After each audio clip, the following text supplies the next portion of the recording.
Welcome, everyone. This is your friend, the DN What If, here with another exciting fanfiction. Today, we're diving into the story of What If Deku Became the Fire Hero of Peace? If you enjoy this video, don't forget to hit that like button and subscribe for more fanfiction content just like this. Now, let's get started with the fanfic. In this world, not everyone is born equal. That's a fact I've been aware of since I was, and then I knew that. Wow, a 14-year-old boy said. He has freckles, green eyes, and messy green hair. He's wearing a black jacket with yellow buttons, along with black pants and oversized red shoes. That would be my first and last major disappointment. That villain is huge, he said as he watched a giant-sized supervillain fight a superhero. It all started in the city of Qingqing, China. One day, the birth of a luminescent baby was announced. And then paranormal things began to happen all over the planet, and they couldn't be explained. Time passed, and the paranormal became normal. And dreams came true. Today's society is made up of superhumans, and around 80% of the world's population has a special, physical constitution. Unrest occurred everywhere, and given the circumstances of all of this, and as the dream of many came true, this new profession emerged. Get out of here, the big monster roared as he pushed the superhero away. And Quirk, that turns you into a monster. What a drag. What happened? Oh, it's just a purse snatcher acting violently and cornered against the wall. A villain showed up and the trains have stopped, so I don't know when I'll get to the office. Do your best, Kamui. Everyone acted like this was an everyday occurrence, and this is an everyday occurrence. Who's fighting? The green-haired boy asked as he tried to watch the fight. That's me, 14-year-old Midoriya Izuku.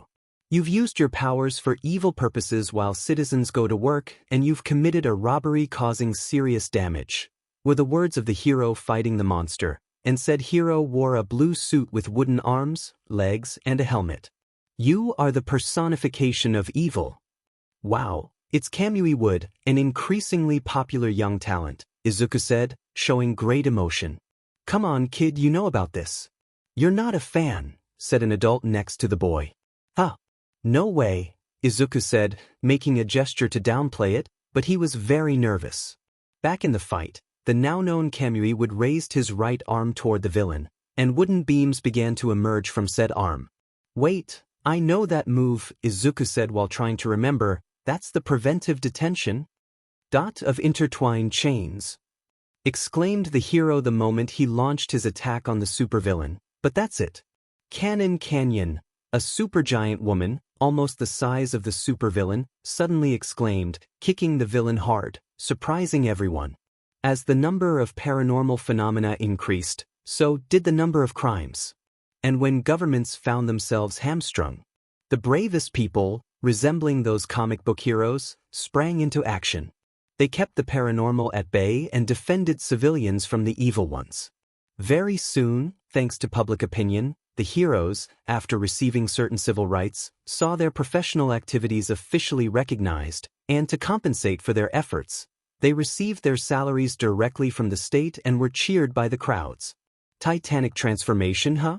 Izuku said as he wrote some things down in a notebook. It's true that it's very popular and an incredible quirk, but considering the damage to property, it would be very convenient to limit its use. Although that depends on whether it can control its growth or not. Hey, you're taking notes. You think you're going to become a hero, right? Said the man next to Izuku, while he watched him taking notes of everything. Great, keep it up and you'll go far. Thanks, I'll do my best, Izuku said to the man next to him while giving him a slight smile. Sometime later, Aldra High School. Since your third years, it's time you started thinking seriously about your future, a teacher told his class. It was true, these kids were third years and should be thinking about their future. Among them was Izuku, who was currently working on some notes in his notebook. I'm going to pass out some brochures for your future plans, but all of you. And while they were doing this, many showed their individualities. One of them turned his body into rock, another lengthened some strands of his hair, I don't know why, and others. Practically all of you are planning to enter the hero class, right? Hi, Yes, you all have wonderful quirks, the teacher told all his students. But using them at school is against the rules. Izuku was the only one who didn't show his quirk. Some would think it's because he respected the school rules and didn't want to get into trouble, but the truth is, Sensei, a student said, drawing the teacher's attention, don't put me in the same bag. I won't be in the same hole as this bunch of rejects. The student has messy, ash-blonde hair with spikes, similar to Izuku's, but shorter and without curls. His eyes are red and slanted. He's much bigger than Izuku, even more developed for someone his age. However, in his school clothes, he looks thinner than he actually is. This is Bakugo Katsuki, 14 years old. I call him Kaken and he was my best friend. That was terrible, Bakugo. All his classmates shouted at the boy's words. All of you should shut up like the extras you are. Bakugo yelled at the others, and I don't know if he broke the fourth wall by saying it. Oh yeah, you want to go to UA High School, right, Bakugo? The teacher said to the boy. Bakugo just smiled, making everyone look surprised. UA? The national school? You need a score of 79 to pass. Their acceptance rate is really low too. And the more they said, for some reason Izuku ducked his head further and further until it hit his desk. That's exactly why you're just extras. Bakugo said, again breaking the fourth wall, or was he just saying it as an insult? He jumped up to stand on his desk. I took the simulation test. I'm the only student in this school who can get into UA. I'll definitely surpass All Might and become the ultimate hero. My name will be written on the list of the greatest. He was so confident. By the way, Midoriya wants to go to UA too, right? Bakugo was stunned at that, and Izuku only crouched further down on his desk, now being the center of attention. Well, let's just say he knew what would happen. Ha ha ha ha. Midoriya? No way. You can't get into the hero class just for studying. They got rid of that rule, Izuku said quietly. That's what he expected from his classmates. Mockery, laughter, insults. And here came the last straw. Izuku's desk exploded when Bakugo pressed his hand against it, causing an explosion, and Izuku fell to the ground. Hey Deku! Bakugo said to Izuku, you're below the rejects. You're a quirkless. How can you be in the same place as me? Remember that it was believed that Izuku didn't show his individuality because he respected the school rules? The truth is, he didn't possess an individuality. As for me, I wanted to be a hero. That had been my goal since I was a child, as had my idol, the mighty All Might. When I was a little boy, I hoped that when my quirk emerged, it would be like All Might's, and I hoped so much because my parents also had quirk. Unfortunately, when there was no sign of any quirk emerging in me, my mother took me to the doctor, and the results weren't good. It seems that since all these things happened, studies were done to determine the cause, and it seemed that it all depended on whether or not the individual had joints in their pinky toe. Nature deprives us of all unnecessary things, so those without these joints belonged to a new stage of evolution. I had 2 joints, and although this is extremely rare in our world, that meant that I couldn't develop any individuality of any kind. I'll never know unless I try, Izuku said, a little nervously. What do you mean, unless I try? Bakugo said, as black smoke began to rise from his palms. Are you taking the test just for fun? Izuku lowered his head again. What the hell could you do? You're a quirkless. Harsh words, but they were the truth. Hours later. Ding, dong, ding, dong. It was the sound of the academy bell, and a large crowd of students talking amongst themselves were starting to leave the classroom. Let's go to karaoke tonight. I can't do it tonight. Oh, the incident this morning is a headline on Yahoo News, were Izuku's thoughts. While the start wasn't great, at least things calmed down and his mood returned to normal. I have to hurry home, he thought as he went to his desk and put his notebook on it. When I get home, I'll be able to put my notes in order. But just then his notebook was snatched from his hands. We're not done yet, Deku. The one who had taken the notebook was Bakugo, who was looking at him with a frown. What's that, Katsuki? One of the students asked, seeing what Katsuki was holding. Future hero analysis, really? Deku, the blonde said mockingly at the green-haired boy. It's none of your business. Give it back to me, the boy said as he tried to get his notebook back. At that, Katsuki slammed the notebook with his other hand, and then it burst into flames, to Izuku's horror. That was very cruel. At that, Katsuki simply threw the burned notebook out the open window next to him. Most of the current heroes have stories about them from their school days. I will be the first and only one to enter UA from this pitiful school, he said, then gave a mocking smile to the boy in front of him. Besides, I'm a perfectionist, and I want to make sure that those who claim the right to study at UA have some dignity. After that, he placed his hand on Izuku's shoulder, and it began to smoke. So, anyway, don't apply to you, Deku. And without further ado, he began to walk away again, but not before saying a few last words to Izuku. If you want to be a hero so badly, there's a surefire way. Jump off the roof. And pray with all your might to have Quirk in the afterlife. Izuku gritted his teeth and turned his gaze to Bakugo, hoping to say something. Do you have something to say? The blonde asked, holding up one of his hands, causing a slight explosion. Izuku swallowed what he was going to say. Minutes later, in the schoolyard. If he had jumped off the rooftop, that would make him suicidal. He should think before he speaks. This isn't food, you silly fish. It's in my notebook, Izuku said as he tried to pick up his notebook, which had fallen into the pond. Idiots. Fairy tale, main theme, slow version, piano cover. Mom, look at the computer. Again? Seriously, you've shown me this video so many times that you've single-handedly increased the number of views to thousands. A memory flooded his mind. He was 4 years old, showing his mother the video that had shaped his childhood and his goal of being a hero. The old video of a hero making his debut right after a disaster struck. Have you seen that?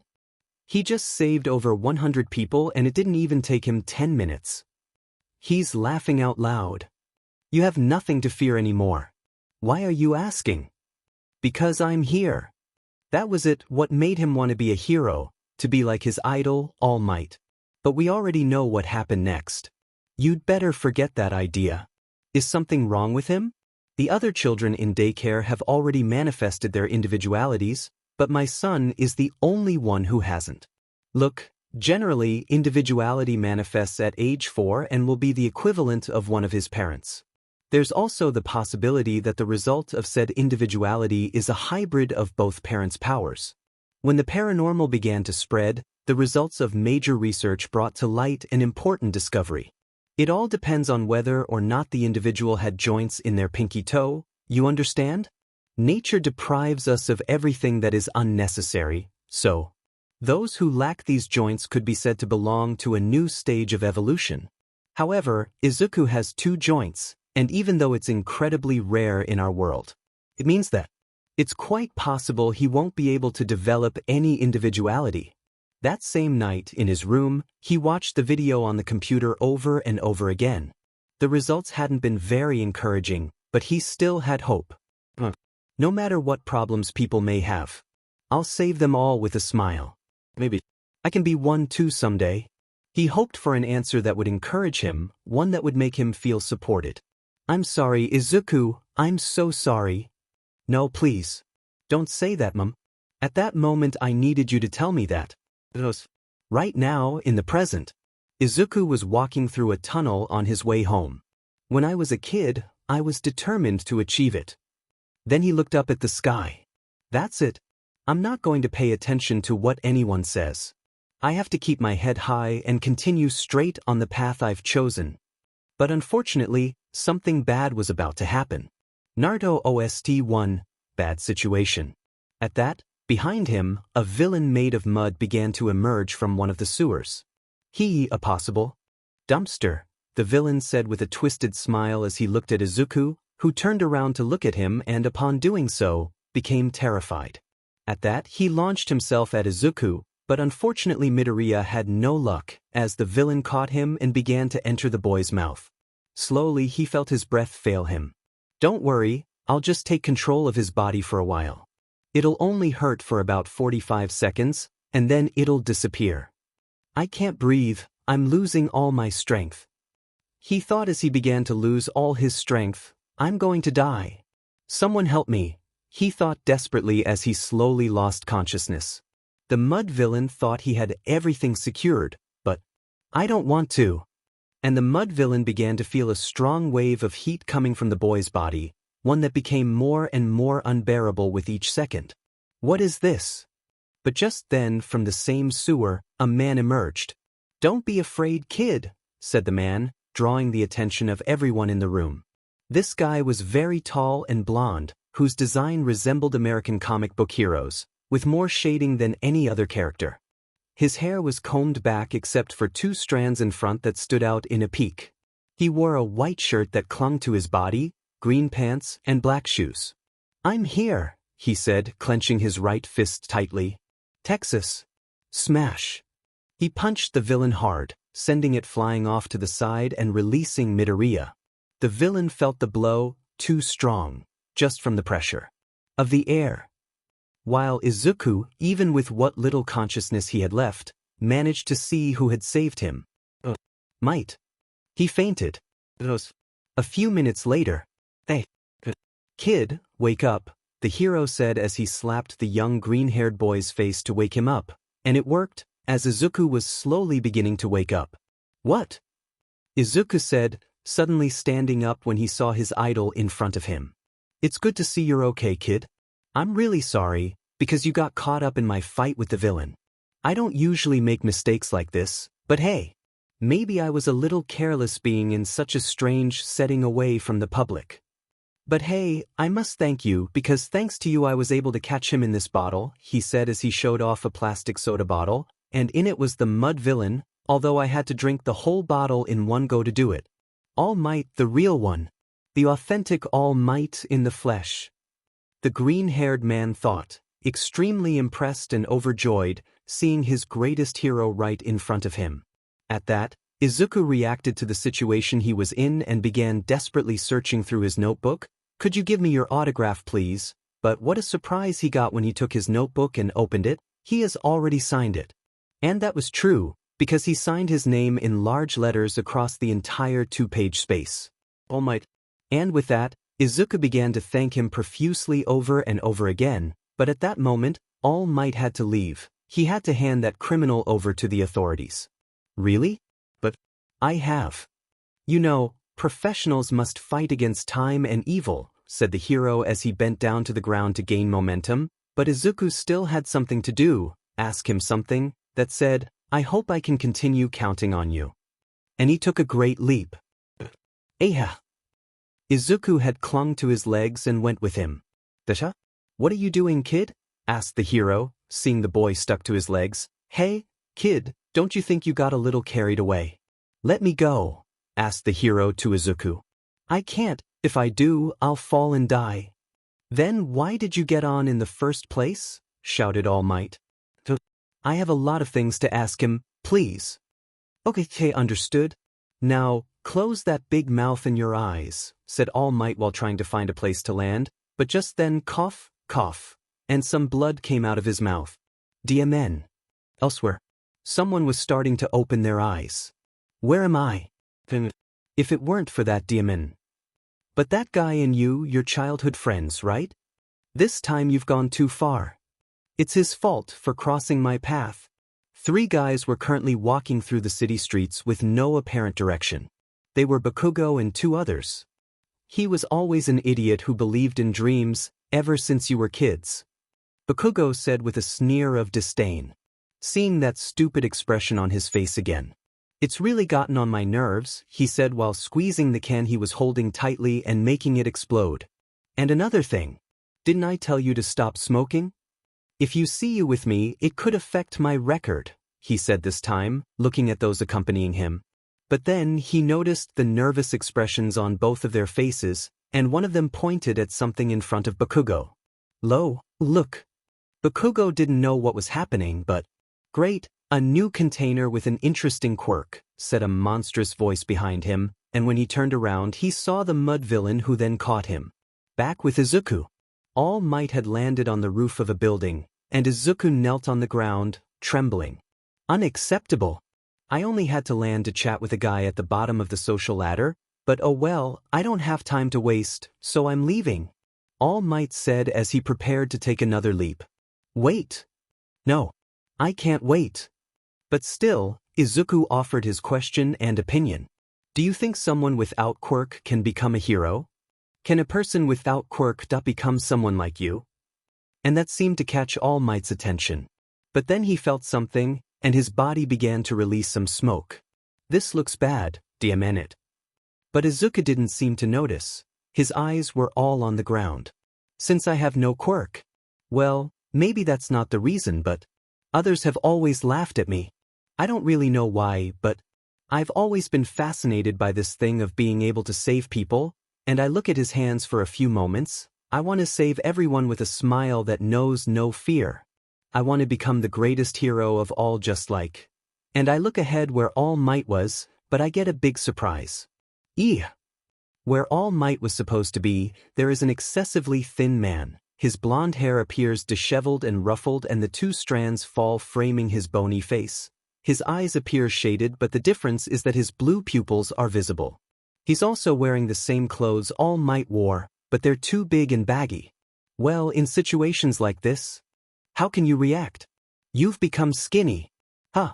So, you're fake, aren't you? You're an imposter, aren't you? You're too thin. Yes, losing his cool and starting to say things. The guy in front of Izuku just stared with a serious expression while standing with his arms crossed. I am All Might. But after he spoke, some blood came out of his mouth. What? I can't be. Naruto OST 2, Hinata vs Neji. All Might just sat on the ground and began to speak. A smile that knows no fear, he said. Since you've seen my true form, I have a favor to ask of you, he said, turning his gaze to Izuku. No matter what happens, you must not mention any of this on the internet, understood? But Izuku was still surprised. All Might took a piece of his shirt and lifted it up to reveal something very surprising. On one part of his body, he had a huge scar, which, from the looks of it, must have been very ugly and painful when he got it. This wound, I got it 5 years ago when I was fighting a villain. I suffered severe damage to my respiratory system and a severe perforation in my stomach. That must have really hurt, a lot. I've been through a multitude of surgeries and complications. Yes, it hurt a lot. So I can't currently work for more than 3 hours a day. That's my limit, he said, pulling down his shirt to cover the scar again. 5 years ago. When did you fight Toxic Chainsaw? That's right. You've got it right there. I won't let this get to me, no way. What I've told you won't be published in the media, so I must ask you please, don't tell anyone about this, All Might urged Izuku. The symbol of peace, who rescues the innocent with a smile, must never succumb to the forces of evil. The reason I always laugh is because it helps me dispel fear. And the pressure I carry as a hero. Izuku was surprised by those words. As professionals, we put our lives on the line, and with that, Izuku began to put on a very disheartened expression. And therefore my answer is no. I don't think someone without an individuality can be a hero. With that, Izuku's head dropped to stare at the ground. Of course, Izuku said, very sad and discouraged. All Might began to stand up. Don't take this the wrong way, kid. If you want to save people, you can become a police officer. You also catch villains and save lives. It's an often underrated job, but still very admirable, he said, trying to encourage him as he began to make his way off the roof. It's not bad to have dreams. But don't let that prevent you from seeing reality, kid. And he left, leaving Izuku alone. Although he was smiling, his lips trembled, his hair shadowed his eyes, tears seemed to be flowing from his cheeks, and his fists were clenched tightly. Being told that your dream is absurd, having your hopes crushed by others, being told that you'll never be able to do it, was one thing. But having your own hero tell you that, it's even worse. But something happened that Izuku didn't notice. For a few seconds, one of his fists turned red and released a bit of smoke, then returned to normal. But with All Might still on his way down the stairs, he thought it was time to take the villain to the police, but when he reached into his pocket, he was surprised to see the bottle was gone. But then an explosion caught his attention, and through a window he saw a building in one part of the city begin to collapse. "Oh no!" In that area, Gruaha! Roared the mud villain using Bakugo's body as it began to wreak havoc across the city with Bakugo's quirk. "I'm not going to let myself," thought Bakugo, still conscious, trying to take control of his body again, controlled by this lump of mud. "This quirk is tremendous. I've won the lottery with this guy," said the villain upon sensing Bakugo's power and seeing its effects. "With this power and this strength, I can exact my revenge on that guy." Meanwhile, with the heroes who were on the scene, "I can't do anything if there aren't at least 2 lanes of traffic," Lady Mount said as she tried to enter the place, but it was too narrow for her size. Meanwhile, with Kamui Wood, "Unfortunately, fire attacks are my weak point. I'll have to leave this in more capable hands," he said as he pulled every civilian he could out of the place without getting too close to the flames caused by the explosions. "He's too slippery to catch with bare hands. Besides, it seems his hostage is resisting. He's turning this place into a minefield. There's nothing we can do for him." While the crowd of people was watching what was happening, among them was All Might, still in his true form, watching everything that was happening with the villain and the kidnapped young man, Bakugo, and the destruction of the city, while trying to think of when the villain escaped. It must have been, and he remembered that when Izuku stuck to his legs he struggled slightly. It was at that moment. He fell during the struggle. "That's what I get for wasting my time with one of my fans," he thought while holding on to his path tightly. "I'm so pathetic." Meanwhile, with Izuku, he walked slowly toward his home, head down, holding his notebook, useless right now, but that wasn't what was tormenting him. All Might's words were still in his head. And Bakugo's insults were still there. "Even the best of the best has told me." Sniff, sniff. "Don't cry. It's something I already knew, right? This is the reality," Izuku said to himself while wiping away his tears. "But it's precisely because I knew it that I took it so seriously." But then he heard explosions, people screaming, the sirens of police cars, fire trucks, and ambulances. And he also managed to see some fire in the section of street next to where Izuku was. For a moment, he thought about going to see what was happening, but "Don't even think about it. Forget it and walk on by. You know it's for the best." But even so, his feet moved in the direction where everything was happening. He was so used to going where there were problems to see the heroes that, "Leave it alone, don't torture yourself." "That explosion," Izuku whispered, seeing an explosion nearby every time he got closer. "The more you look, the more you'll feel like a failure." But then, he was shocked to see what was happening right in front of him. What's he doing here?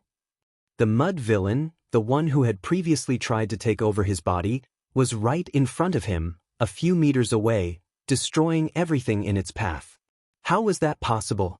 It was pretty obvious All Might didn't free him, so he must have escaped, but this is my fault. Why are the heroes standing around like morons? Apparently he has a student trapped. That conversation between 2 people in front of Izuku caught his attention and made him feel even more guilty. All Might can't intervene, and the trapped boy will be helpless until someone with a useful personality appears to help him. He just hoped a hero would quickly. Izuku's eyes widened in horror at the sight of the person inside the villain. "Kaken.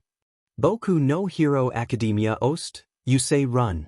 Without even a moment's hesitation, he threw down his notebook, pushed his way through the crowd, and started running in the direction of the villain. This act greatly surprised the civilians, the heroes, but especially All Might himself. He ran toward Bakugo, completely ignoring the hero's words telling him to stay away. "That brat," said the villain. Bakugo whispered as he watched the boy run toward him. He didn't know why he was running, what he was doing, but he didn't care. An old friend was in trouble, and his body simply reacted. "Die in an explosion," exclaimed the villain as he prepared to use Bakugo's body to unleash his power on Izuku. What should he do? What the hell was he supposed to do at times like this? "You're thinking of becoming a hero, right? Great. Keep going like this and you'll go far." For a few moments, the flames seemed to slowly move towards Izuku. "I'm not going to pay attention to what people say." Izuku's body slowly began to turn a reddish color. I have to keep my head high and continue straight on the path I've chosen. He closed his eyes for a few seconds, trying to gather all the courage he needed, as he was now very close to the villain and Bakugo. No matter what trouble people may have, I'll save them all with a smile. Maybe I can be one too someday. Then he opened his eyes, revealing a burning determination, and then, whoosh, POW. To everyone's surprise, the villain, Bakugo, even Izuku himself, landed a powerful punch right between the villain's eyes, avoiding hitting Bakugo. But that wasn't the surprising part. What truly surprised everyone was that seconds before landing the punch, Izuku's left arm burst into flames. And thanks to that, the villain exposed Bakugo's upper body, allowing him to breathe. Kaken, Izuku said as he took a part of Mud's villain body in both hands, and they burst into flames, burning them to ash. Why are you here? And how can you do that? Bakugo asked as he watched Izuku continue to take and burn parts of the villain. My body acted on its own and I don't know how I'm doing this. Fast forward to 205. I can think of several good reasons. Your best bet is to forget that idea. Thanks, I'll do my best. So anyway, don't apply to UA Deku. I'll save them all with a smile. But mostly it's been because your face looked like you was pleading for help, he said as a smile slowly began to form on his lips. This response made All Might's eyes widen, and steam began to rise from his body as his muscles began to swell. After that, Izuku forcefully grabbed the villain's clay body. Gruwawa. Izuku roared as fire shot out of his hands and made its way toward the villain, burning him. Then he grabbed Bakugo's arm, which managed to free itself. You'd stop, said the villain, feeling the flames slowly begin to burn him. I'm almost done. Get away from me. And just when he seemed to be about to hit Izuku, he pushed him away and hit him with an explosion. Look at making me transform in my condition. Someone managed to catch Izuku and pull him away from the blow and also take Bakugo out, and that someone was All Might back in his muscular form, but we'll talk about that later. Kid, now I have to do my duty. All Might stood in front of the villain. The professionals always put their lives on the line, he said while preparing to hit him, but blood was coming out of his mouth. Detroit. And like the other time, the blow caused a shockwave that caused the villain to scatter into many parts, all of which landed on fire. Not only that, the shockwave sent almost everyone around him flying, if not for the help of Lady Mount, who took the brunt of the blow. Once it was all over, All Might took a deep breath after that last attack, and steam was coming out of his body again. The sky slowly began to cloud over, while everyone just watched what had happened before. But just then, water began to fall from the sky in drops. Is it raining? The weather has changed as if nothing had happened due to the force of his blow. It could only be him. All Might. And said hero began to stand up, his smile still forming on his lips, but he was more focused on something other than the people cheering him on. His gaze was directed at Izuku, who was on his knees, his jacket sleeve burned to his shoulder. After the incident, the heroes collected whatever had survived from the mud, and then handed it over to the officials. At first, the heroes gave me a good lecture. You didn't have to risk your life like that. But then they told me I was right to try to help. You don't have to risk your life like that. As for Kaken, he was showered with praise, but he seemed more focused on something else. But anyway, after that, I finally had my quirk, which somehow gives me control over fire, makes me immune to it, creates it out of nothing with my body, and as surprising as this may sound, I can also breathe it. After that, we see Izuku walking through the city streets on his way home, and as he did so, he thought, I wanted to apologize to All Might, but he kept being interviewed. I'll try sending him a message online as soon as I get home. These were his thoughts as he remembered what had happened that day, and also prepared to think about how to tell his mother that not only had he burned his jacket, but that he also had an individuality. Du. Bakugo's voice from behind caught his attention, and he saw him running toward him at high speed. Kaken, I never asked you for help, the blonde suddenly said to the green-haired young. And don't help me, understand? And after that, he began to slowly back away, but before leaving, I hope to see you at UA because I want to prove that I'm better. That surprised Izuku. Kaken. He had. It's like you said. I still feel happy despite everything. And even more so now, because it seems like you're supporting me to continue with the future I wanted. But even so, I don't know if I can. Naruto. Shippuden a departure to the front lines. I'm here. Huh. Out of nowhere, from a nearby street, All Might emerged, still in his super form, right in front of Izuku. All Might, what are you doing here? I thought you'd be busy with the press, Izuku said, surprised to see the hero standing in front of him. I can avoid it if I want. After all, I am All Might. But then he reverted to his original form. After that, All Might spoke again. Kid, I came to thank you for everything you've done. And I'd also like to propose something to you. Izuku was surprised and wondered what he meant by that. If you hadn't been there, if you hadn't told me your story, I'd have almost forgotten my own path and ended up a dull mass of fake muscles. Thanks, kid. Fake muscles? But it all happened because of me in the first place. I bothered him during his work. And I was too brazen for someone without individuality, Izuku said, lowering his head and thinking about everything that had happened that day. Well, that about that, All Might said, calling his attention again, of all the renowned heroes there at the time that it was you. A coward who at that moment didn't have a single kind of individuality that made a difference. It was you who motivated me to act. And with each word, Izuku's eyes began to brighten. Some say that during the school year, it's possible to determine the chosen ones who will become the highest-ranking heroes. And do you know how the story ends for most of those chosen ones? They all end up saying the same thing. My body acted on its own. Why am I remembering my mother's words? I'm sorry, Izuku, I'm so sorry. And that's what happened to you. Right? Yes. At that moment, I wanted to hear. You can become a hero. And after saying that, tears of happiness began to flow from Izuku's eyes. Dreams. Come true. Oh yeah, I forgot to mention that. This will be my story, the story of my journey to becoming the greatest hero of all time. The fire hero of peace. The #1 hero and the almighty. The one whose age and quirk were unknown. He made his name in the world of heroes, gaining a prestige as solid and immovable as himself. This was the man who told me, you can become a hero. To me, you are the only one worthy of inheriting my power, he said again, drawing Izuku's attention. Inherit his power? What did he mean by that? Why are you making that face? The hero asked, seeing Izuku's expression. It's just a suggestion. The real show begins after this. He began walking to stand in front of Izuku. Listen carefully, young man. You need to decide whether or not you accept my power. What was All Might trying to say? I'm talking about my power, and as if he'd read his mind, he replied, the press calls it superhero strength, or boost, although I avoid responding to the press with a joke in interviews because the symbol of peace, All Might, must be a hero by birth. But I'll tell you the truth. And after that, he would give Izuku the biggest revelation. My quirk was passed to me like a sacred torch. That meant that. Was it given you? And All Might nodded at Izuku's answer, that's right. And then he looked at him and pointed. And next, it's you. Wait a second. Izuku said suddenly.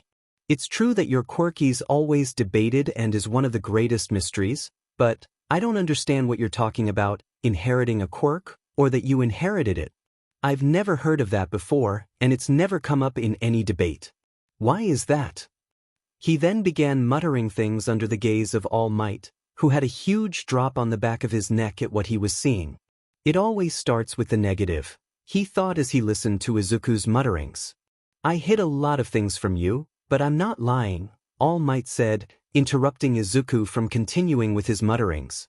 It's the power to transfer power. It's the quirk I inherited. And with that, he extended and opened his left hand, and from it, in the palm, a brilliant white light began to emerge. His name is One for All.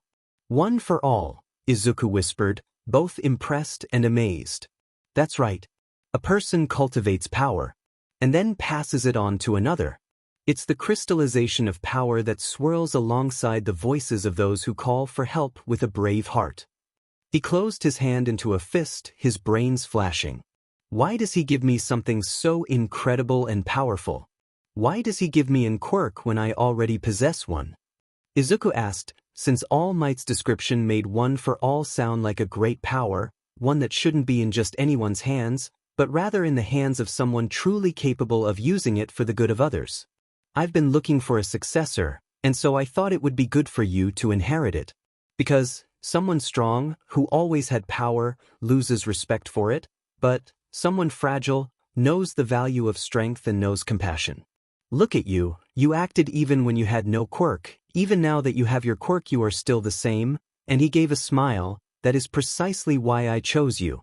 Thank you, said Izuku with teary eyes and a trembling smile. Although, All Might said, placing a hand on the back of his neck, it's up to you whether you accept it or not. That was the secret, a quirk that could be inherited. And I was entrusting it to him. He said so much to support it, even his secret. Is there? Of course there isn't. There's no reason to reject it.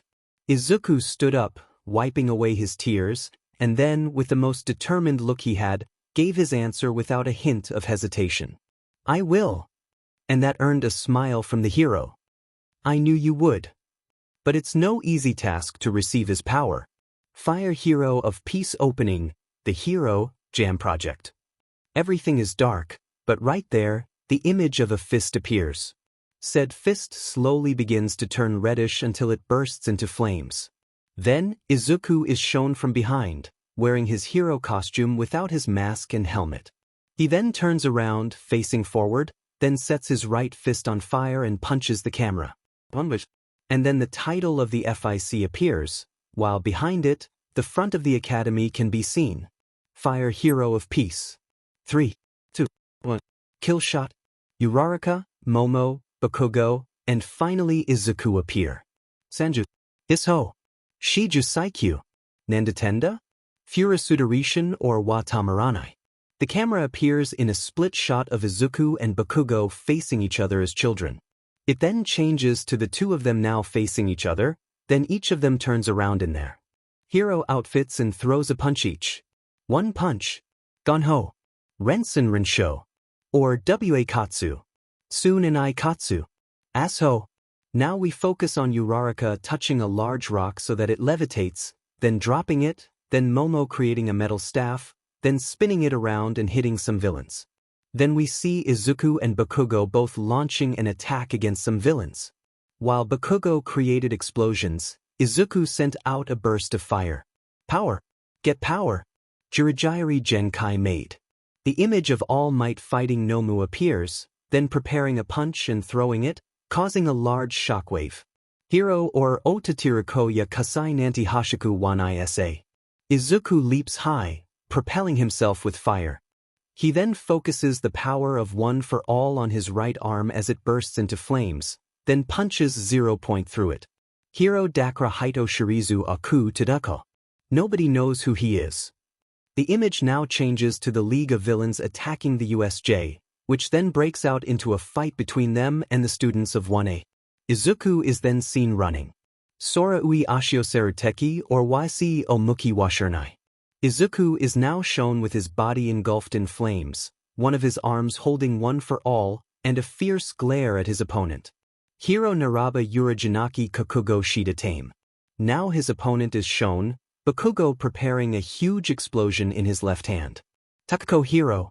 Now they both launch themselves at each other. Katakuna Hiro. Deku. Bakugo shouts. Kaken. Izuku shouts. Then everything turns to a flash of light, finally showing the front of the academy with all the students of class 1A, with Izuku in the middle. The screen goes dark. End opening. The next day, it was early, the sun was just beginning to rise. And our young, soon-to-be hero was standing with All Might on a beach. Hey, it's kind of comforting sitting here, All Might said in his super form to Izuku. Izuku was making superhuman efforts to move a large metal box with a rope while All Might sat on top of it. His training consisted of cleaning the entire beach, which had become a junkyard. There was everything there, tires, cars, lockers, televisions, etc.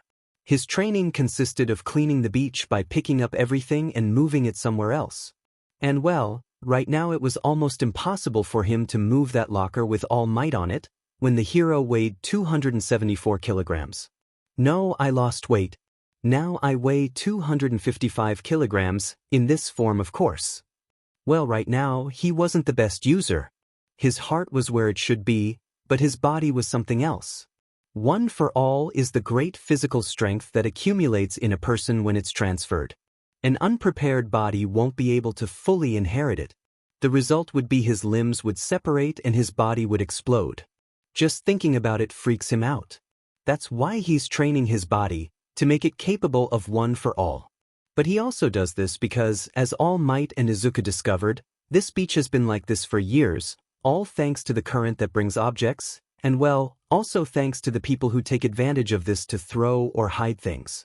So not only did Izuku do this to train, but he also did volunteer work.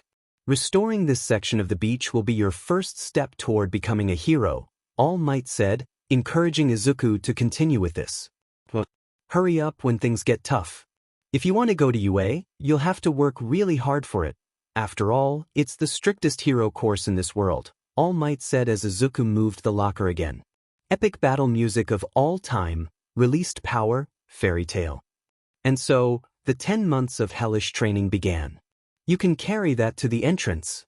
All Might said as he watched Izuku carry a large locker his size step by step. After that, he began to carry medium-sized tires on his shoulder and started running.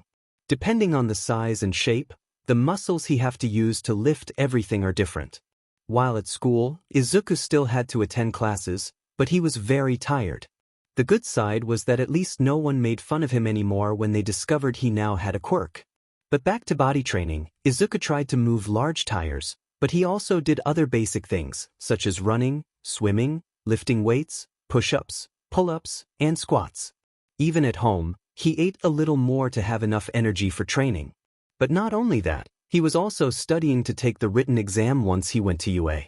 Sure, there were times when it seemed like he was about to faint, but then he would recover and continue. No matter the weather. He trained and gave it his all. And as the months passed, things began to get easier for him. He could lift and move things more easily. He could go to class without looking as tired as he had in the beginning. He even managed to take a walk with All Might in his super form on his shoulders with only a little difficulty. A month before the UA exam, All Might trusted me to transmit his strength. I wasn't ready yet, since in order to house that great amount of power in my body, I would have to train it and get it in top shape. In these 10 months, I carried out this hellish training. It wasn't easy at all. It was early morning, the sun was beginning to rise.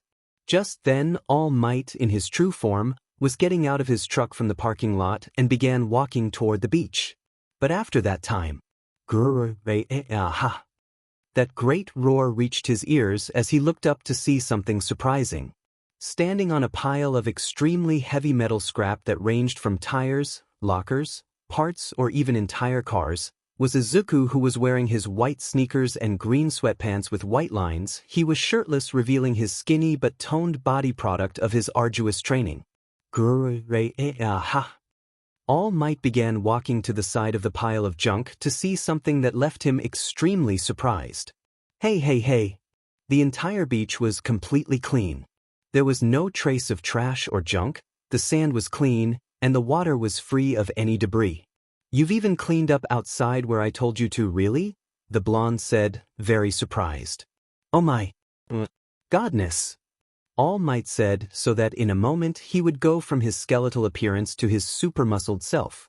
Izuku was about to fall to the beach, as he slowly began to lose all his strength due to tiredness and exhaustion. He fell at great speed, but before he hit the sand, All Might managed to catch him in his arms at great speed. Great job, the hero said to the boy, giving him a big smile, which was answered by a tired smile from the boy. I did it, All Might. I did it.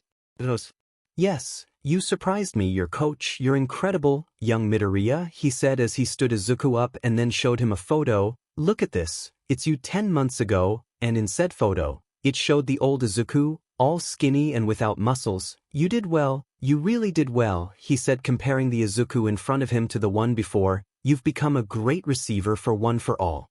Izuku just smiled as he looked at one of his hands. You've done so much for me, All Might. I'm so happy, and tears were starting to flow from his eyes. Although All Might felt flattered, he was thinking about other things. What are you talking about, kid? After all this time, that was your own hard work. Well, we should fix those eyes of yours, he said as he placed a hand on Izuku's shoulder. Now, it's time for the awards ceremony, young Midoriya Izuku. Hi. All Might brought one of his hands to his head, to his hair to be more precise, and holding one of them, he gave it a tug. This is something they told me before. Something you receive is because you're lucky, and something you're given is because you're recognized. They're different in essence, and gave the lock of hair to Izuku. Take it, kid. This is the power you obtained through your own effort. He would take the reality that surpasses even comics or great stories. And Izuku, he took the hair in his hand. This, huh?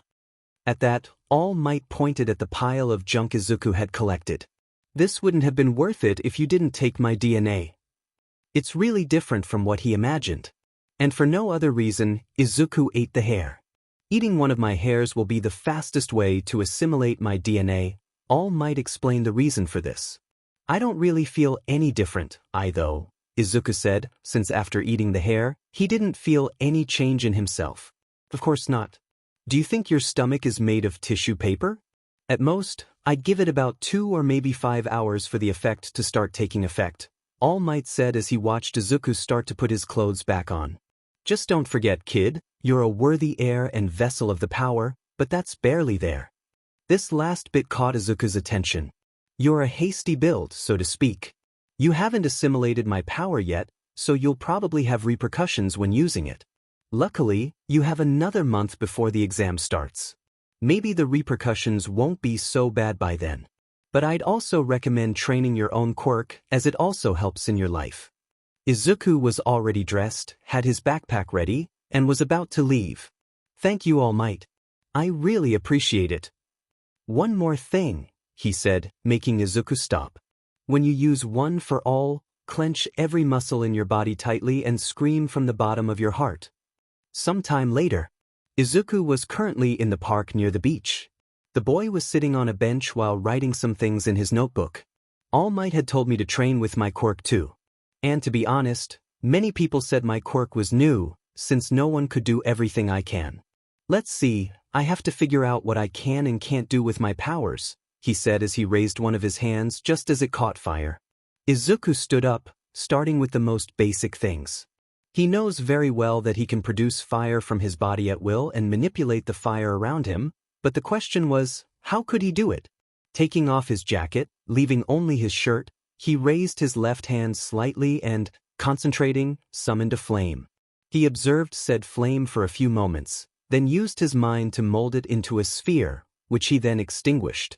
He immediately had another idea and, preparing himself, threw the fire sphere into the sky. It shot out at high speed, then exploded a few meters into the air. I can manipulate the shape of fire and throw it, but it takes some work. Izuku wrote that down in his notebook. Every bit of intelligence worked on all of this. After that, he remembered another of his abilities, breathing fire. He inhaled a small amount of air and then expelled it from his mouth in a slight flare that seemed to travel forward for a couple of meters until Izuku cut through the air and the flame was extinguished. He then prepared to score. Then he thought of something many have wanted to do for a long time but very few achieve: flying. Jetpacks worked by delivering a great amount of energy pressure to the surface, enough to repel someone from the ground, but as they say, it requires a certain amount of repulsive force. For example, for Godzilla to be able to use his atomic breath to fly in the air, a force greater than 328 trillion psi is required. Information given through the YouTube web show, Death Battle, Godzilla vs. Gamera. Seriously, either Japan is too creative or too lazy for Godzilla to be able to do that. Well, giving everything a chance, Izuku first took off his shoes, then his socks, and rolled up his pants, since the last thing he wanted was to burn them with what he was planning to do. Once he was ready, Well, let's just say he began to make a series of flames emerge from his hands and feet, which were applied with great force and pressure. Izuku began to slowly increase the force of the flames on his hands and feet until he began to feel it. His feet began to lift off the ground, and he began to slowly float. Izuku just watched in fascination as he slowly began to float in the air until he was a few meters away from the ground. At first, he had his troubles as he began to wobble sideways, sometimes going backwards and forwards, right and left without meaning to. Okay, I think that's enough for today, the boy said as he slowly cut the force of the fire and began to descend to the ground. Once he was a few inches away, he stopped generating fire and landed on his feet. He immediately unrolled his pants, put on his socks, shoes, and jacket, and was about to write the latter down in his notebook, but when he went to the bench, it was gone. Incredible, said a voice a few feet behind Izuku. This research into your own quirk is incredible. Izuku turned around to see the person, but was surprised by the person he saw. She was a young and attractive girl with a very mature physique for her age. She had elongated eyes, fair skin, and dull black hair with a spiky, straight lock hanging down her forehead on the right side. Her hair was tied in a large, spiky ponytail. The girl was dressed in a thick sweater and shorts, and in her hands was Izuku's notebook, which she was reading. Sorry, I should have asked permission to see it, the girl said, noticing Izuku's gaze on her, and let's just say she saw Izuku's blush as well. Izuku just tried to get rid of all his nervousness, although he also failed at it, since he had never talked to a girl before. Don't worry, it's okay, but what are you doing here? This park usually wasn't visited at this time. The black-haired girl just laughed lightly at Izuku's nervousness. Well, when you see a big ball of fire go up into the sky and explode, it really catches your attention, and even more so when you see someone flying with fire coming out of their hands and feet. Izuku looked away. That's what he was supposed to be here for, so no one would see him. And who are you? With an individuality like yours, you'd be very popular even at your age. Izuku began to stutter as he said his name, or tried to. Mi Midoriya that Izuku, Sita could you please to give me back my notebook? And after that Izuku mentally hit himself for what he had just said. I had to say nice to meet you, idiot, but a laugh caught his attention, and said laugh came from the black-haired girl. You know, when I saw you doing all that, for a moment I thought you were going to be serious and cutting edge, but instead you're actually funny and incredibly clever because of what you write in your notebook, and you're so cute it makes you look pretty. Why did I think that? The girl said and thought, surprised by the last thought, even more so because her cheeks had a slight reddening. By the way, I'm Yaoyorozu Momo, but you can call me Momo if you like, she said as she handed Izuku his notebook back, who was trying not to stiffen.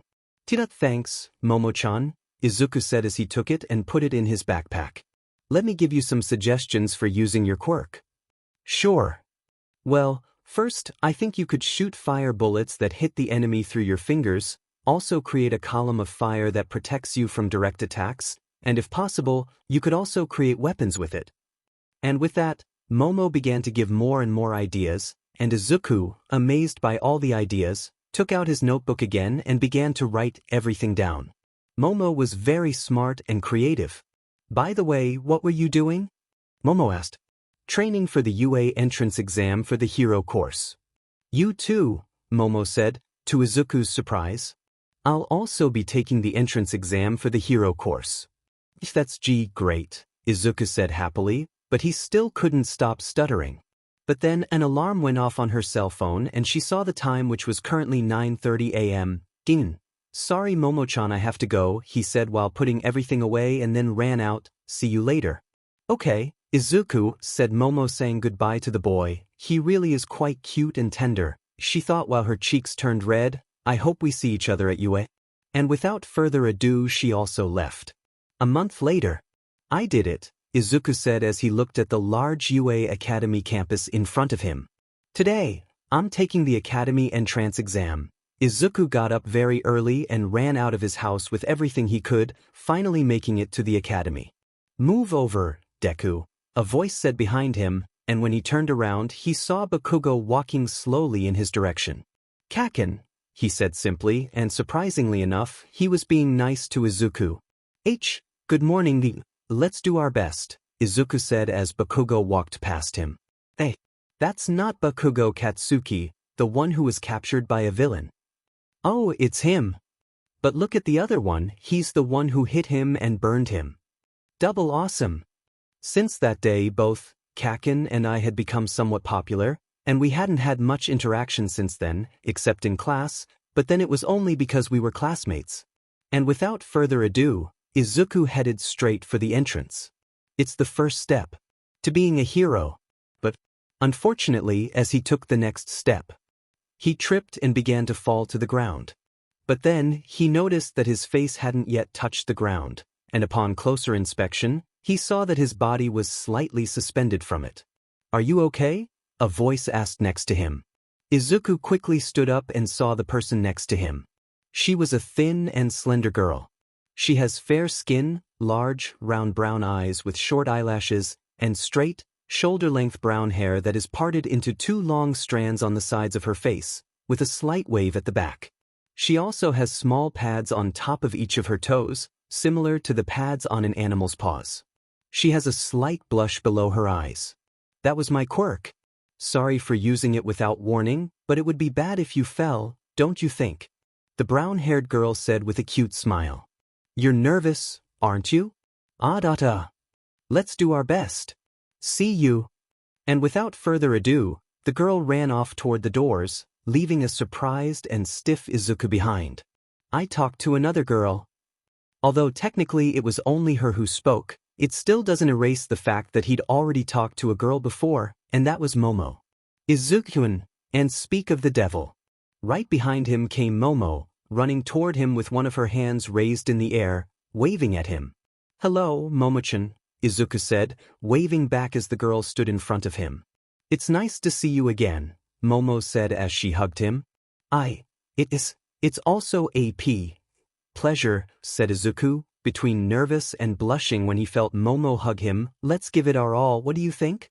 Yes, let's give it our all, said Momo as she let go of him. Sometime later. Right now, the boys were in a conference room waiting to find out what else they would have to do to pass the entrance exam. The first step was a written test, which Izuku didn't find very difficult. To all the new entrants tuning in, welcome to my live show, said a tall man with long, spiky blonde hair and a small mustache. He's wearing a pair of headphones with the word Hage written on the top and a pair of sunglasses. When his eyes are visible, they look like concentric circles. His hero costume is a black jacket with a raised collar and studded shoulder pads, black pants with a red studded belt, black boots, and fingerless gloves. His neck is encircled by a large collar resembling an old stereo player, complete with speakers, buttons, and a slot for cassettes. That someone was the hero present mic. Everyone say, hey. But no one said anything. The whole place was completely silent. What a depressing answer, he said, somewhat depressed, before regaining his emotion. I'll present the practical exam right now. And then, behind him, a giant screen appeared with the Academy logo. I can't believe it, the voice hero, present mic, is so cool. I listen to him every morning on the radio, how lucky. Were Izuku's thoughts from his seat as he watched the professional hero in front of him, while Momo and Bakugo sat next to him. All the teachers at UA are professionals. This time he did say it. Shut up, said Bakugo next to him. Naruto OST 2, Survival Examination. As the entry requirements say, you'll be led into a 10-minute simulated battle in a city after this. Present Mike continued his explanation as an image of a city appeared on the screen behind him. You can bring whatever you want. After the presentation, you'll be taken to the battle center. Is that okay? He said as different images of groups ranging from A to G appeared on the screen. At that, each of the entrants, including Bakugo, Izuku, and Momo, looked at the notes they were holding. In short, they won't let you work with friends? Bakugo said as he looked at his paper, which had Battle Center on it. Izuku looked at his. You're right. Even though the entry numbers are consecutive, we were assigned to different centers. He had Battle Center B, and then looked at Momo next to him. And yours, Momo-chan? Battle Center C, she replied as he showed her his sheet, Now I can't fight you, Deku. Back to the explanation. In each battle center, there are 3 different types of villain imitations. And on the screen, some images of robotic villains appeared. 3 images, each with a number from 1 to. You will earn points by defeating them with their individualities according to their degree of difficulty, but attacking other entrants or performing non-heroic acts are prohibited. Sheet. After Bakugo shouted, someone stood up from their seat. Can I ask a question? Okay. The one asking was a tall, muscular boy. He has black hair and wears glasses. The printout said there are 4 types of villains.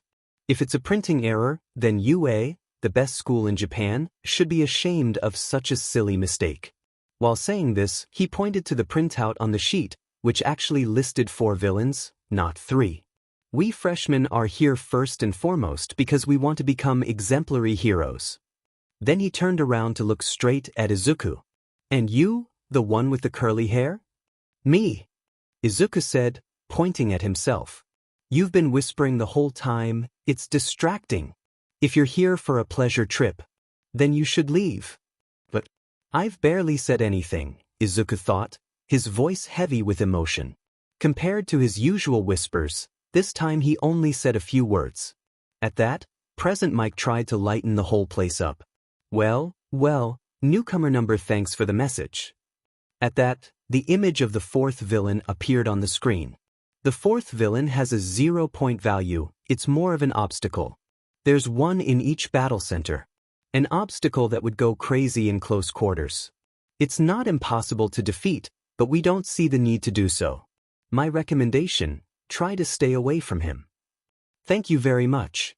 Sorry for the interruption, said the guy with glasses as he sat back down. The rules of the exam were made clear. We'll be immersed in a battlefield filled with villains. We'll have to defeat them and thus earn points. We'll have to get the highest score possible.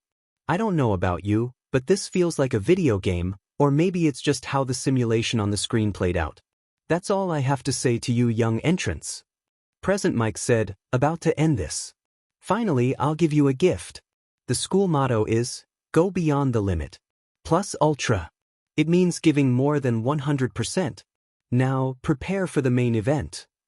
Izuku only saw his blade in his hands. It was time to take the first step, his first objective toward his goal. It's time to do it.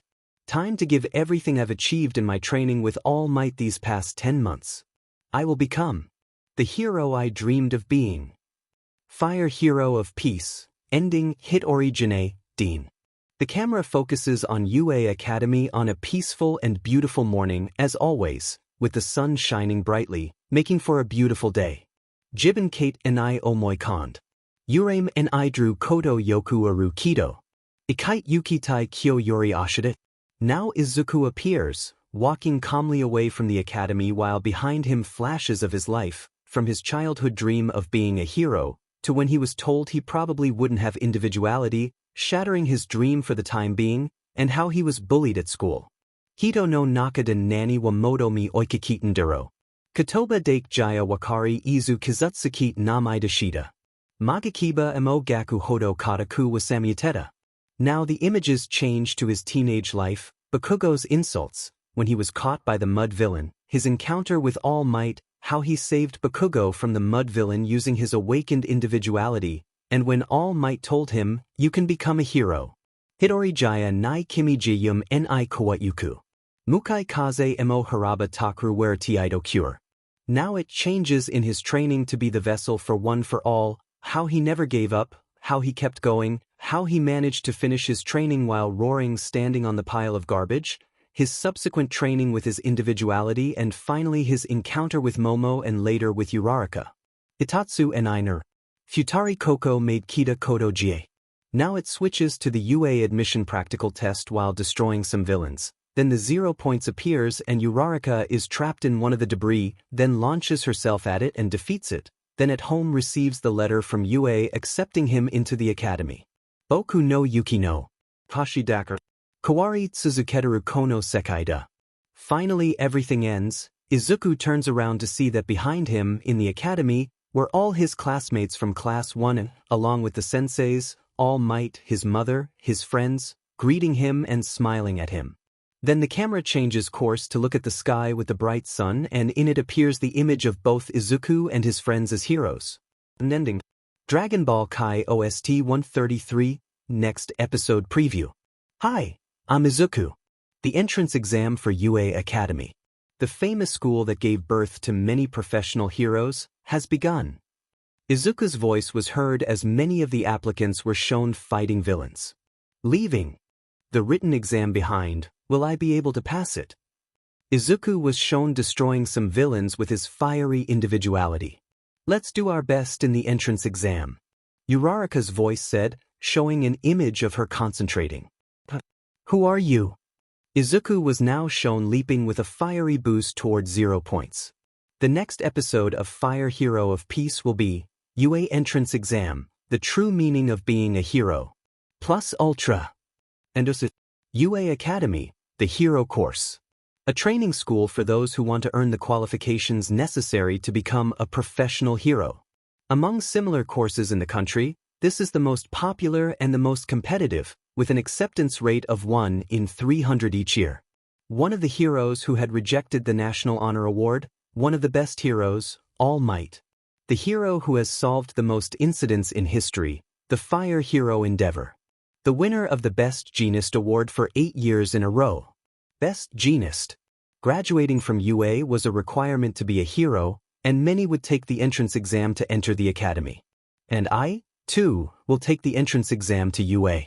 The first step toward my dream of becoming a hero. Fire Hero of Peace opening, the Hero Jam Project. Everything is dark, but right there, the image of a fist appears. Said fist slowly begins to turn reddish until it bursts into flames. Then, Izuku is shown from behind, wearing his hero costume without his mask and helmet. He then turns around, facing forward, then sets his right fist on fire and punches the camera. And then the title of the FIC appears, while behind it, the front of the academy can be seen. Fire Hero of Peace. 3, 2, 1. Kill shot. Uraraka, Momo, Bakugo, and finally Izuku appear. Sanju. Isho. Shiju Saikyu. Nandatenda?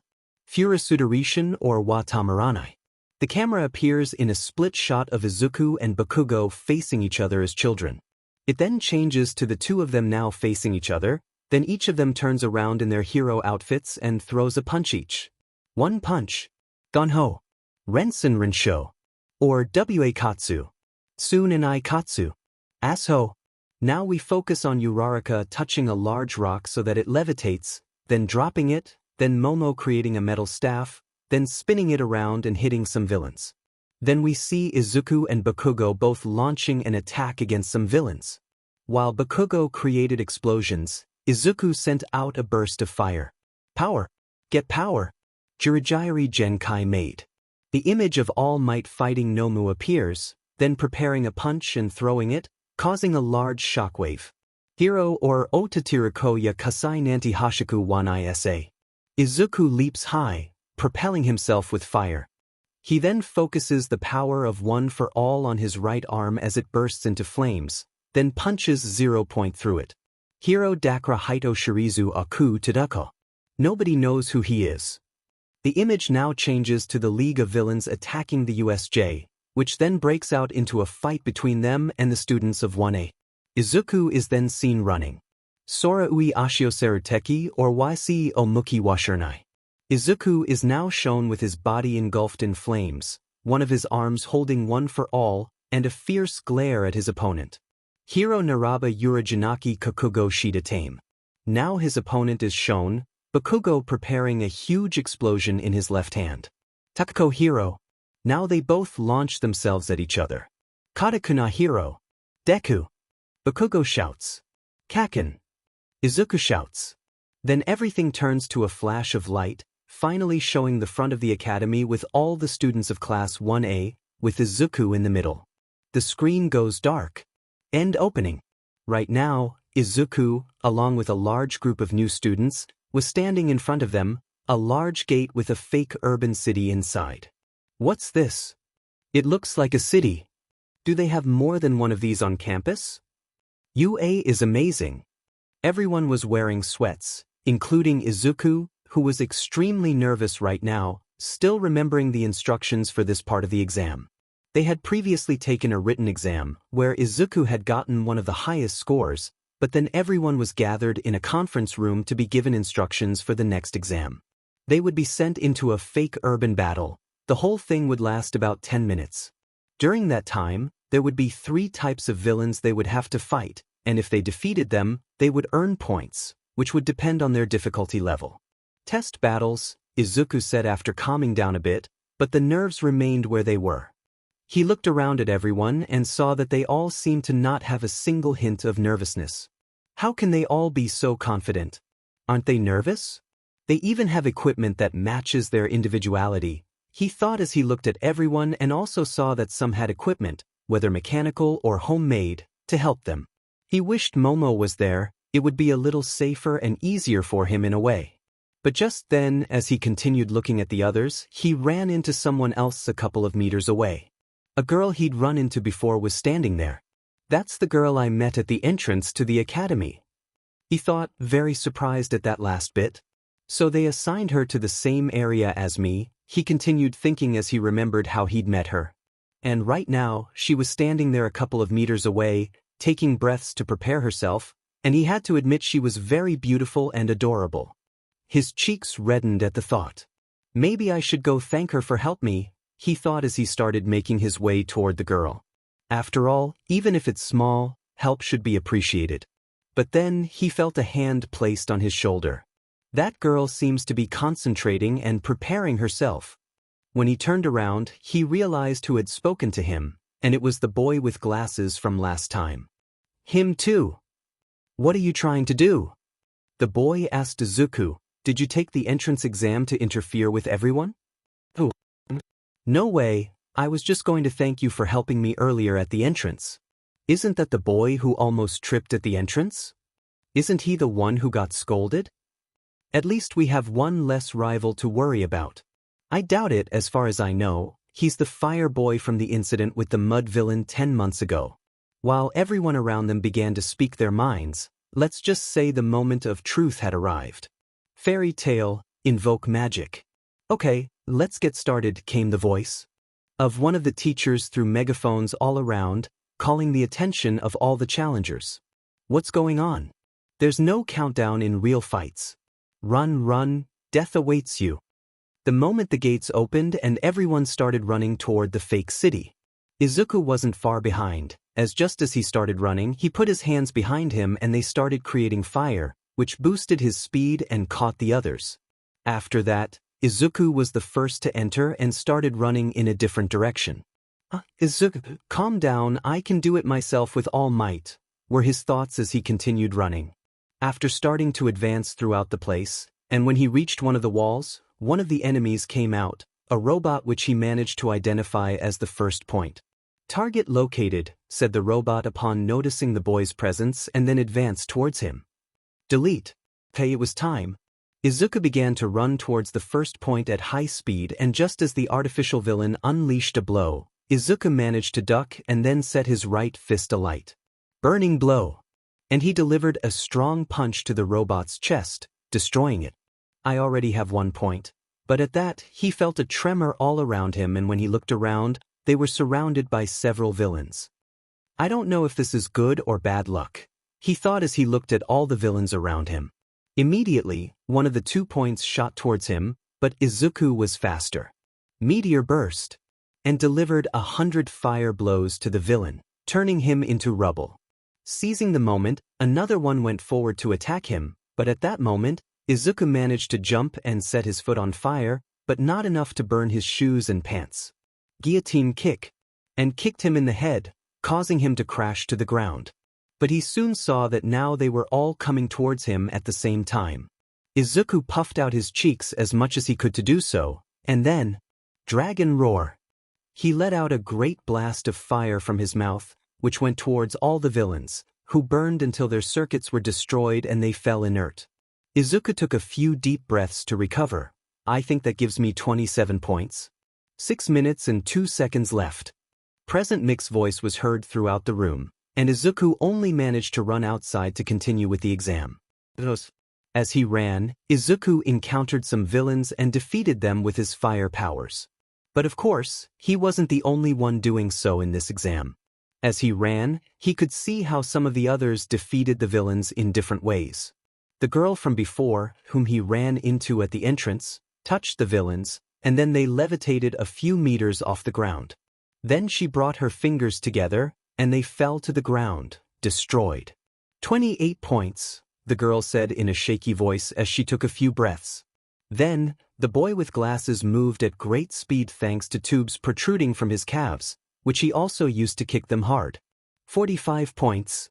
And so, Izuku watched as each one collected a certain number of points, but then something caught his attention. One of the villains was moving towards him at great speed.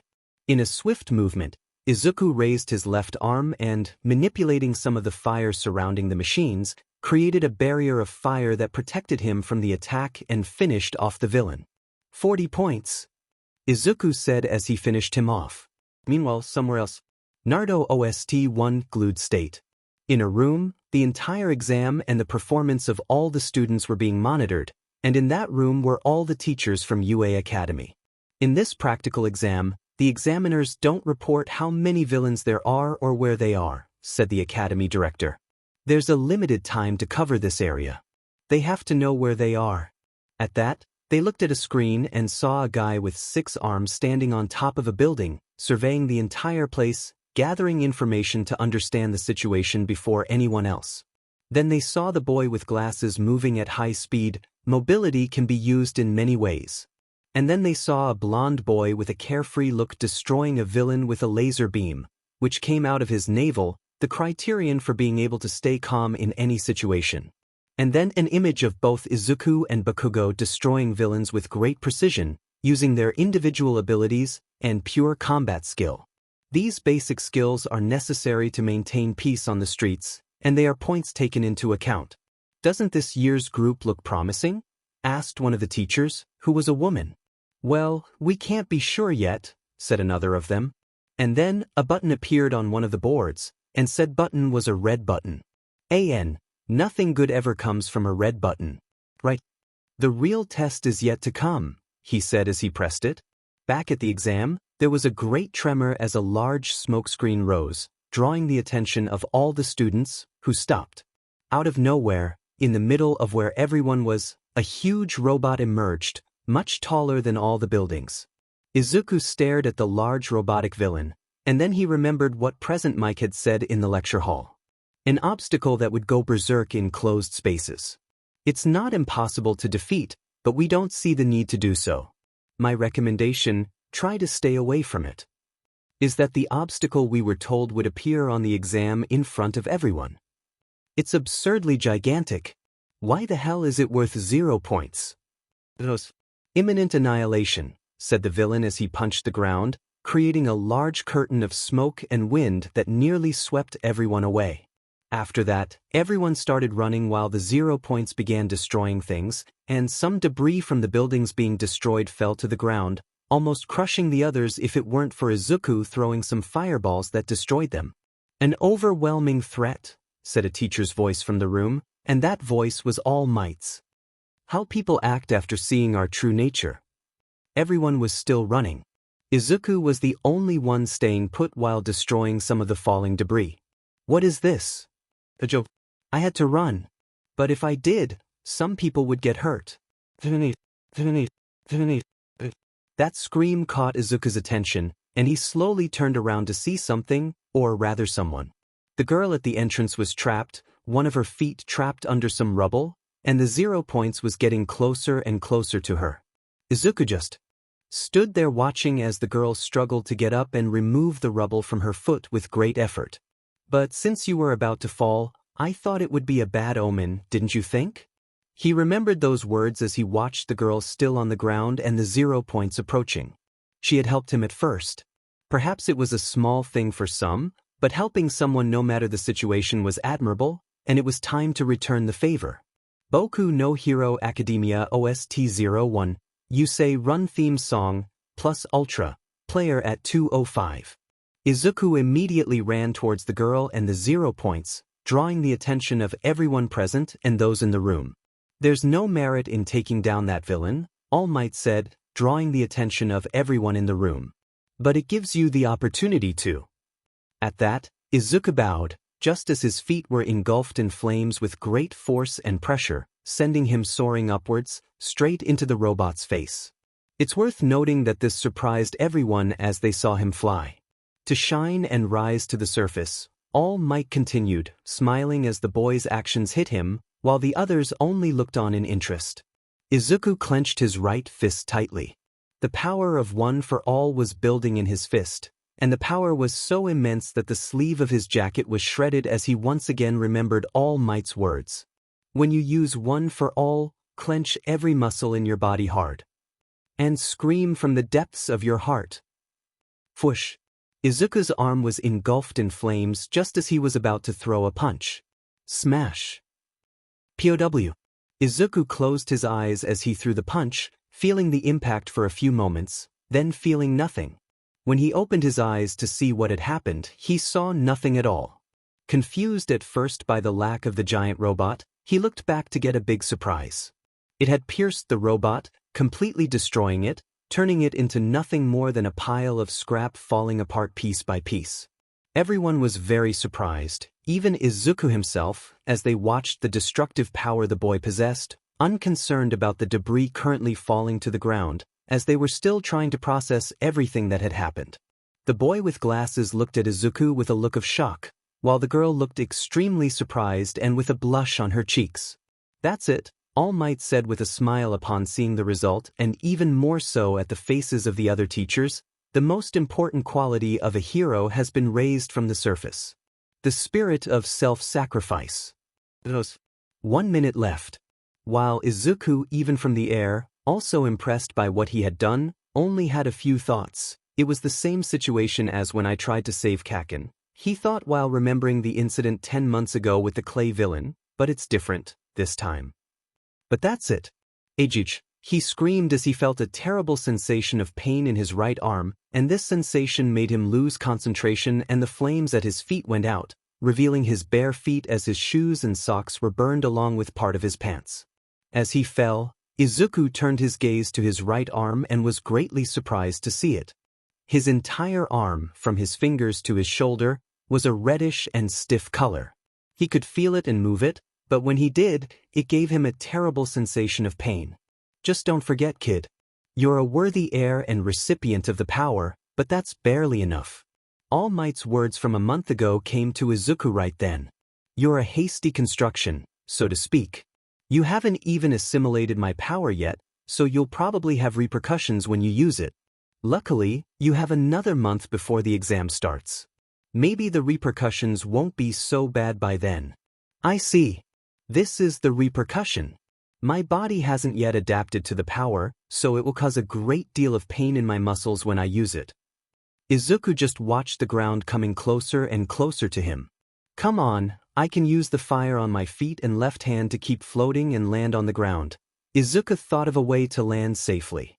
"But I won't be able to use my right hand for it, and I need all my limbs to do it." But the ground was already getting closer, so without further ado he pointed his feet and left hand at the ground, and fire began to emerge from them. The fall began to slow down as the seconds passed, but it was somewhat difficult for him because he was staggering from only having 3 limbs to propel himself with instead of 4. He was already a few meters from the ground when he suddenly felt that stab of pain in his arm again. Ugh! He lost concentration again, and fell again. The fall wouldn't be so bad as to leave him with serious injuries, but enough to cause damage. Closing his eyes, he prepared for the imminent impact, but instead he felt a blow to his cheek, almost like a slap, but less intense. Then his body felt as light as a feather. This sensation was exactly the same as he'd felt at the entrance to the academy when he tripped, and that was it. When he opened his eyes, he found his face a few inches off the ground and his body floating.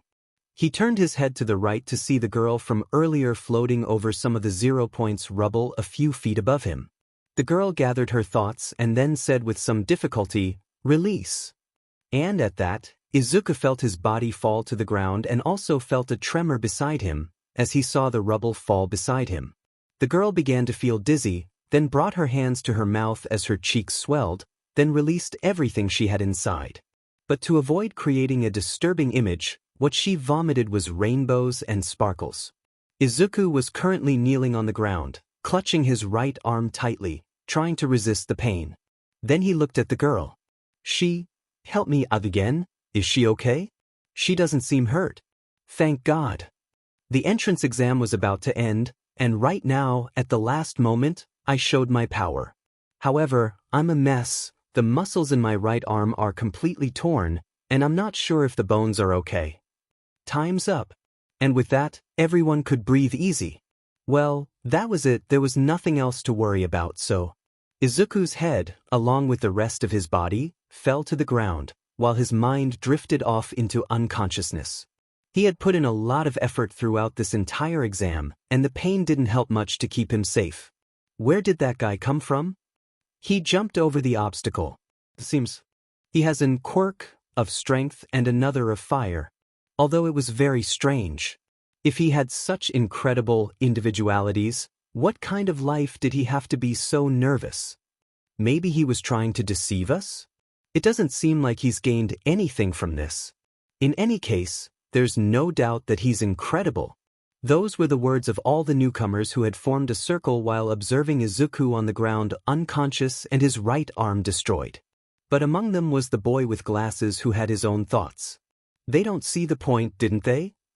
And then he looked at the girl on the rubble. He did it to save her. He was aware of the remaining time, her safety, and the points. He thought while directing his gaze now at Izuku while remembering the moment Izuku made the jump. Even so, he didn't hesitate to do it, and clenched his fists tightly as he remembered how he himself had run away while Izuku remained standing in the same position. If we weren't in an exam, of course, I would have done the same thing too, he thought while making a pose of realization. Wait, exam? Of course. He began to think carefully. From what I see, your body and your quirk are not in tune with yours, son, were the words spoken by a small, wrinkled, old woman with a short stature and a syringe the size of a cane. Her hair is tied back in mesh and adorned with a syringe. Her outfit consists of black pants and a blouse tied with a belt. She also wears a white lab coat. As an accessory, she wears something similar to a helmet that protects the side of her face and an oversized visor that covers her eyes. The old woman had begun to approach where everyone was gathered, but she was heading more toward the still unconscious Izuku. Once she was in front of the boy, her lips surprisingly lengthened to kiss him on the head.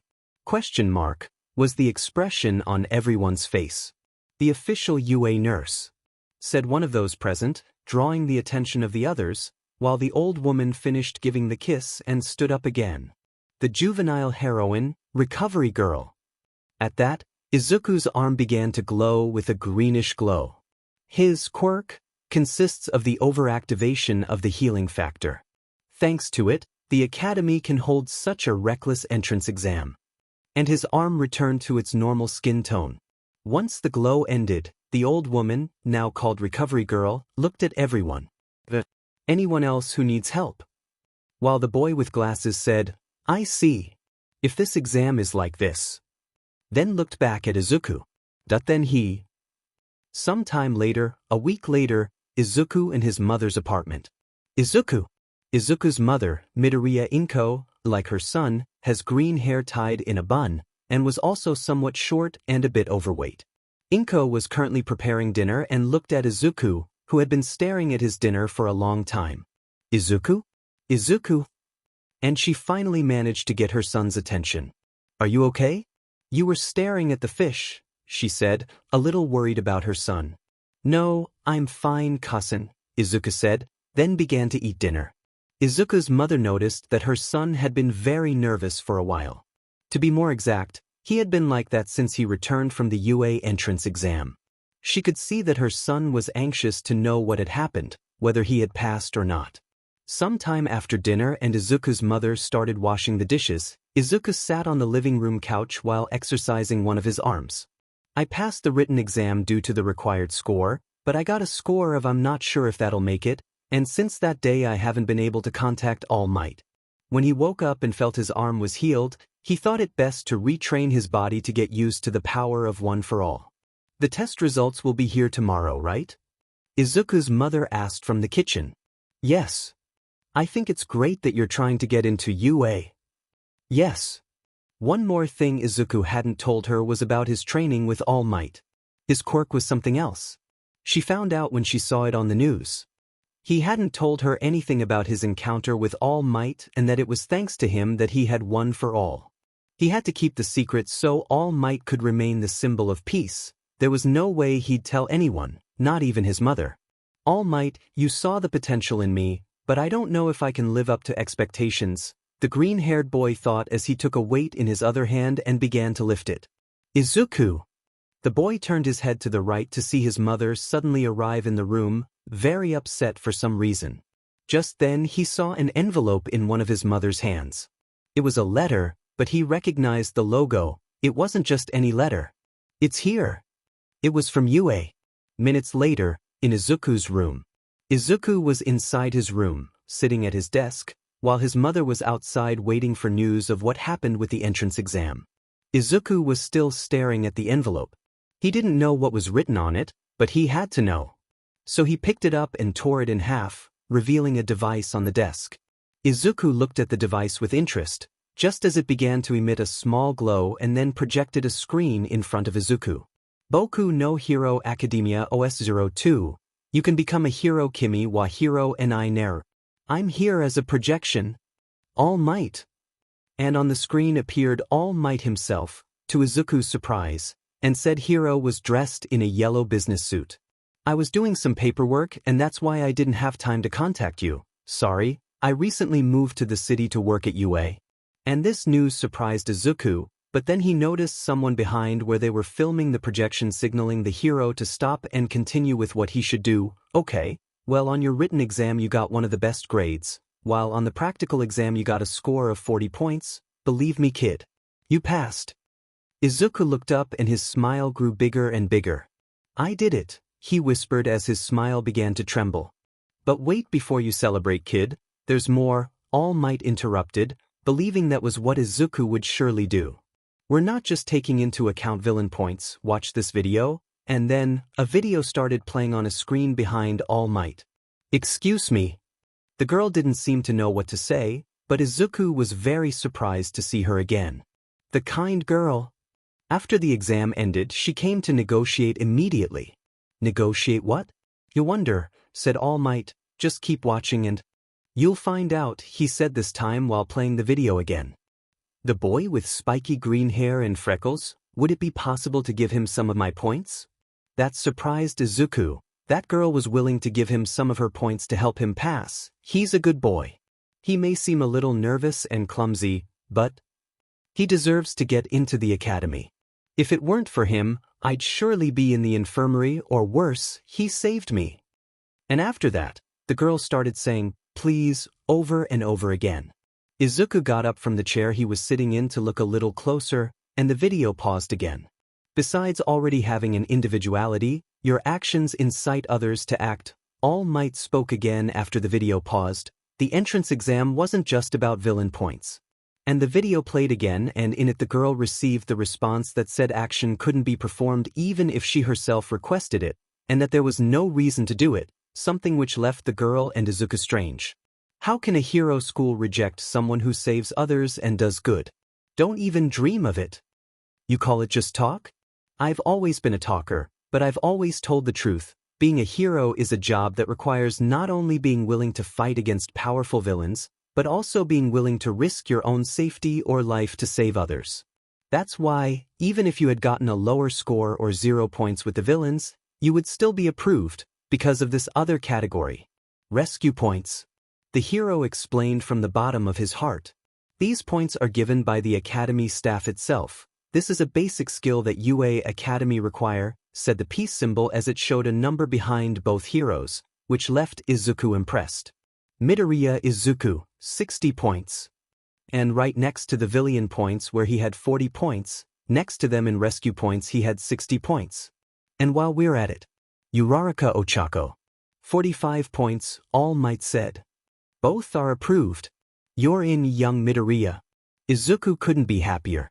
His eyes were wide and shining brightly, tears threatening to spill out, and his smile was shaking badly. At that, All Might reached out to the front of the camera. Come, young Midoriya. Your Hero Academy. Yada. After receiving so much help, my life keeps changing. And now, my school life is about to begin.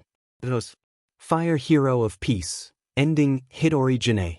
The camera focuses on UA Academy on a peaceful and beautiful morning, as always, with the sun shining brightly, making for a beautiful day. Jibin Kate Enai Omoi Kond. Urame Enai Drew Koto Yoku Aru Kido. Ikite Yukitai Kyo Yori Ashide. Now Izuku appears, walking calmly away from the academy while behind him flashes of his life, from his childhood dream of being a hero, to when he was told he probably wouldn't have individuality, shattering his dream for the time being, and how he was bullied at school. Hito no Nakada Nani wa Moto mi Oikakiten Duro. Katoba Dake Jaya Wakari Izu Kizutsuki Namai Dashida. Magakiba Emo Gaku Hodo Kataku Wasamuteta.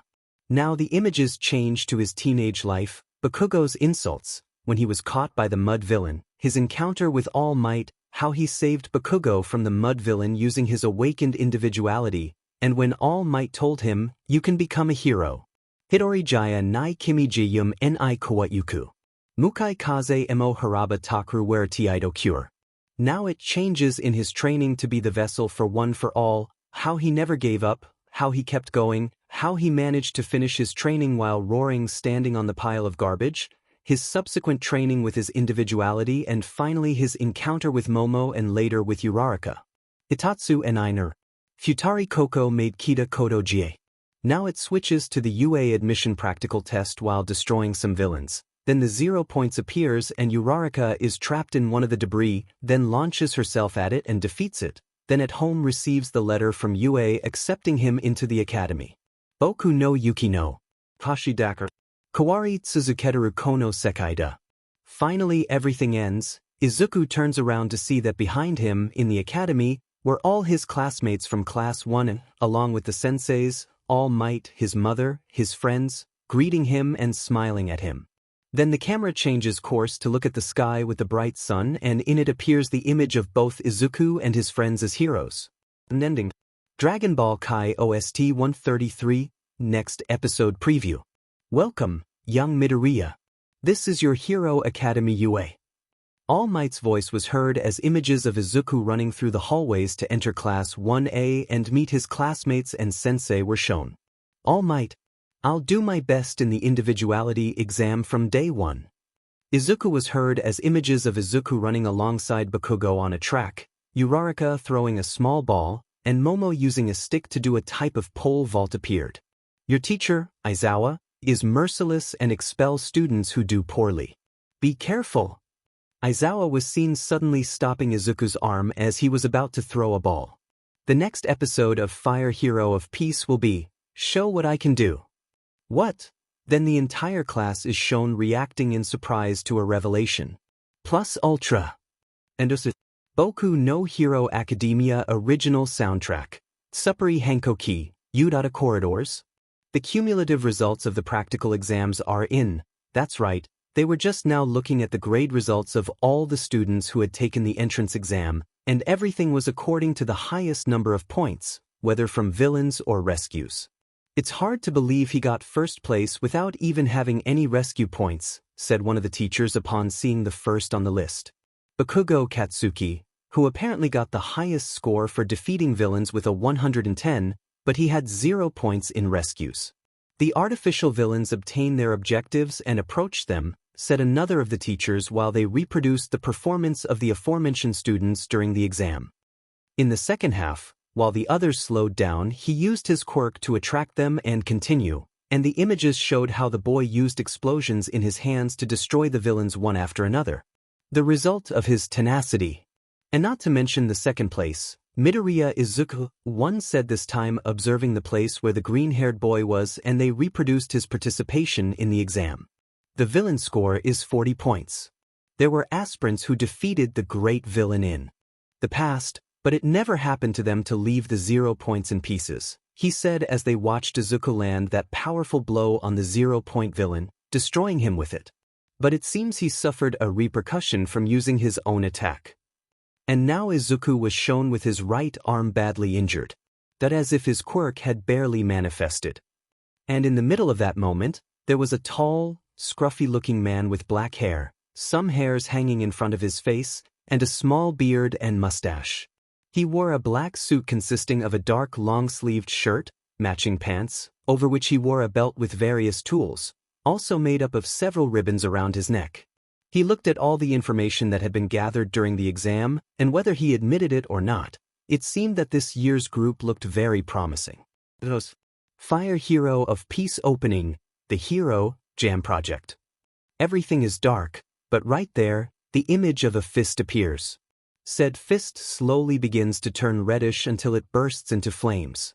Then, Izuku is shown from behind, wearing his hero costume without his mask and helmet. He then turns around, facing forward, then sets his right fist on fire and punches the camera. And then the title of the FIC appears, while behind it, the front of the academy can be seen. Fire Hero of Peace. 3, 2, 1. Kill shot. Uraraka, Momo, Bakugo, and finally Izuku appear. Sanju. Isho. Shiju Saikyu. Nandatenda? Furasudarishan or Watamaranai. The camera appears in a split shot of Izuku and Bakugo facing each other as children. It then changes to the two of them now facing each other, then each of them turns around in their hero outfits and throws a punch each. One punch. Gonho. Rensen Rensho. Or Wa Katsu. Sun and I Katsu. Asho. Now we focus on Uraraka touching a large rock so that it levitates, then dropping it, then Momo creating a metal staff, then spinning it around and hitting some villains. Then we see Izuku and Bakugo both launching an attack against some villains. While Bakugo created explosions, Izuku sent out a burst of fire. Power! Get power! Jiraiya Genkai made. The image of All Might fighting Nomu appears, then preparing a punch and throwing it, causing a large shockwave. Hero or Otatirikoya Kasai Nanti Hashiku Wanai Sa. Izuku leaps high, propelling himself with fire. He then focuses the power of One for All on his right arm as it bursts into flames, then punches 0 point through it. Hero Dakra Hito Shirizu Aku Tadako. Nobody knows who he is. The image now changes to the League of Villains attacking the USJ, which then breaks out into a fight between them and the students of 1A. Izuku is then seen running. Sora ui ashio seruteki or yc omuki washernai. Izuku is now shown with his body engulfed in flames, one of his arms holding One for All, and a fierce glare at his opponent. Hiro Naraba Urajanaki Kakugo Shida Tame. Now his opponent is shown, Bakugo preparing a huge explosion in his left hand. Takuko Hiro. Now they both launch themselves at each other. Katakuna Hiro. Deku. Bakugo shouts. Kaken. Izuku shouts. Then everything turns to a flash of light, finally showing the front of the academy with all the students of class 1A, with Izuku in the middle. The screen goes dark. End opening. Meanwhile, elsewhere. It was still nighttime, but right now All Might, in his true form, was standing in the middle of the beach Izuku had cleaned a long time ago. But he seemed to be waiting for someone. The night after I opened the acceptance letter, that person contacted me. And that person was Izuku, who was running as fast as he could to get there. Tashinori-sensei, Izuku said as he arrived in front of All Might. All Might told me that when I was in his true form, and if there were people there, I was to call him by his name, Tashinori Yagi. And he did well, because a few meters away from them stood an adult couple. Congratulations on your acceptance, All Might said, congratulating him on his great success. Thank you very much. Izuku said gratefully as he high-fived All Might. One more thing, I haven't told anyone at the academy about my connection to you, All Might said, before beginning to explain. You're the type who would think that's cheating, right? I wasn't one of the judges. Thank you for your concern. But at that, Izuku remembered something. But, I'm surprised to learn that he's a professor at UA, so is that why you came here? I mean, your agency is Roppongi Minato, Tokyo. Enough, All Might said, interrupting Izuku before he started muttering as usual. I couldn't tell anyone until the school announced it. I received an offer from UA while they were looking for a successor. I see, he was planning to choose one of the students. At that, Izuku looked at his hands. Students with incredible quirks. Fairy tale, main theme, slow version, piano cover. The muscles in my right arm tore when I used one for all, Izuku said, recalling the incident. I can't control it. There's nothing you can do, All Might said, then looked straight at Izuku. It's like telling someone who grew a tail to do a trick, they won't be able to control it. Wait, did you know that would happen? Izuku said, surprised to learn this. Well, there wasn't much time and thank God it was just muscles, not your bones. In the end, everything worked out. He then gave Izuku a thumbs up. Everything All Might. Right now it was both 100% and 0, but once you control it, and he took 2 cans of spray, you'll be able to adjust it to what your body can handle. The more you train the vessel, the more it will be able to move the power freely, and with that, he returned to his super form and crushed the cans, something like that. Izuku managed to understand, he had to train his body even more, and trying to control one for all would be a difficult task, but he wouldn't give up. Wait, that's All Might. No way. When did he get there? It seemed they had forgotten about the couple standing a few feet away from them, and that made both master and disciple grow a drop on the back of their necks for their carelessness. Come on, young Midoriya. All Might said as he started running, followed by Izuku, but all the while he thought, the flame I passed to him is still small, but in the future, it will be exposed to the wind and rain, and it will grow even larger. He thought as he watched Izuku run beside him. And then I will slowly weaken and disappear, and my work will be done. Profound. Time passed again, and it was April. Izuku, do you have your knitting? Inko asked her son as she watched him pack everything in his backpack. And your handkerchief? What about your handkerchief? I have it. Izuku replied. He was currently wearing the academy uniform, which consisted of dark green pants, a white shirt with a red tie, and a gray jacket with green details. I'm running late, I should go, he said, grabbing his backpack and putting it on his back as he prepared to leave. Izuku! His mother called again, stopping him and making him look at her. Then she smiled. You really are great. After saying those words, Izuku froze in surprise. That's it, the beginning of my high school career. Izuku smiled at his mother. I'm going, he left the house, heading for UA. The acceptance rate at UA Academy is 1 in 300 each year. Aside from the 4 admitted through recommendations, 36 are admitted through the practical exam. Of those 36, they are divided into 2 classes of 18 students each, although there may be exceptions on very rare occasions. Class 1. Class 1A, Izuku said as he walked through the halls of the academy looking for his class. This place is really big. There it is. He exclaimed upon finding the door to his class. The door is huge. Well, this was the elite class chosen through the exam. It was only natural that it would be big, but he didn't expect it to be this big. The elite chosen in the large number of the exam, he said, trying to prepare, but at that, 2 people came to his memory which made his shudder and shake his head. I hope I'm not in the same class as them. They really are scary, but... At that his thoughts went directly to a black-haired girl and another with brown hair, and his cheeks blushed. I hope we're in the same class. As soon as he opened the door to enter. Don't put your feet on the desk. Izuku jumped at that sudden sound. Huh. Don't you think that's rude to the other upperclassmen at UA and the people who made the desk? No, what school did you go to? Side character high school? Why with those 2? Izuku asked in his thoughts as he saw the 2 arguing. One of them was the same black-haired, bespectacled boy he'd run into at the start of the practical exam. He was wearing the academy uniform, while the other was undoubtedly Bakugo. Also in uniform, but without the tie and all disheveled. I was at semi-private school, the bespectacled boy replied, placing his hand on his chest as a sign of respect for his school. My name is Ida Tenya. Finally, he introduced himself. So you're one of the DMN elite, huh? Bakugo said with an arrogant smile. Looks like I'm going to have fun destroying you. And aggressively, I forgot to mention. Destroy me? That's terrible. Do you really think you're a hero? Bakugo just looked away, implying that he didn't give a DMN about what he said.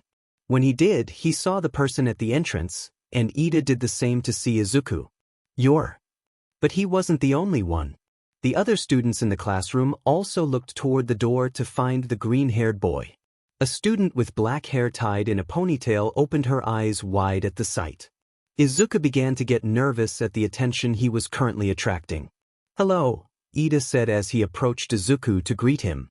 I'm from Sumai Academy, my name is. I heard, Izuku said respectfully, then introduced himself. I'm. Izuku, said a very familiar voice. When Izuku looked behind Ida, he found someone he hadn't seen since the exam. Momo-chan, he said when he saw the girl. She was wearing the academy uniform, which was the same, only with a green skirt below her knees and black socks over them, and brown shoes. Do you know each other? Ida asked the two, to which they nodded. Yeah, we met a month before the entrance exam, Izuku replied, scratching his head. I was walking around town when I saw him practicing his individuality, he said, recalling their encounter and conversation. Midoriya-san, you realize there was something else going on with the practical exam, right? Ida asked the green-haired man, who just looked as if he didn't know what he meant, because that's what he was talking about. Notice something? What was there to notice? I had no idea. I misjudged you. I have to admit you're better than me. Izuku and Momo's necks watered. Izuku didn't know what he meant, or if he should feel flattered or embarrassed, since things are so weird around here right now. I'm sorry, but I didn't notice anything, he gave his honest answer, much to Ida's surprise. That hair. It's you. That scream caught everyone's attention, as it came from behind Izuku. When he turned around, he was surprised to see someone behind him. The kind girl. And that was Uraraka, now wearing the same academy uniform, only with a green skirt below her knees and black socks above them and white shoes. She looks good in the uniform. Why did I think that? I knew you were going to pass. After all, your performance in the exam was incredible and your punch was amazing, said Uraraka as she mimed throwing a punch at something in the air. Izuku, his face reddening from the praise, nervously said, Well, it was thanks to you, for going straight to the point. How do you know about that? Asked the girl, puzzled as she didn't remember mentioning that to him. Momo only watched the interaction between the two. It was clear that Izuku was very nervous, and that the girl was very lively next to him. Meanwhile, in a secluded spot, Bakugo sat watching what was happening at the entrance with a bored expression, but his gaze was fixed on Izuku. Why are you here? And how can you do that? My body acted on its own, and I don't know how I'm doing this. Those words. Because your face looked like you was pleading for help. He could still remember those words from that time, months ago, when Izuku had saved him from the mud villain. I wonder if today we'll just have the opening ceremony and orientation? Uraraka said, very excited since this was her first day, and she wanted to know what it felt like, but her biggest question was, what will our teacher be like? Go somewhere else if you want to be friends, said a voice behind them.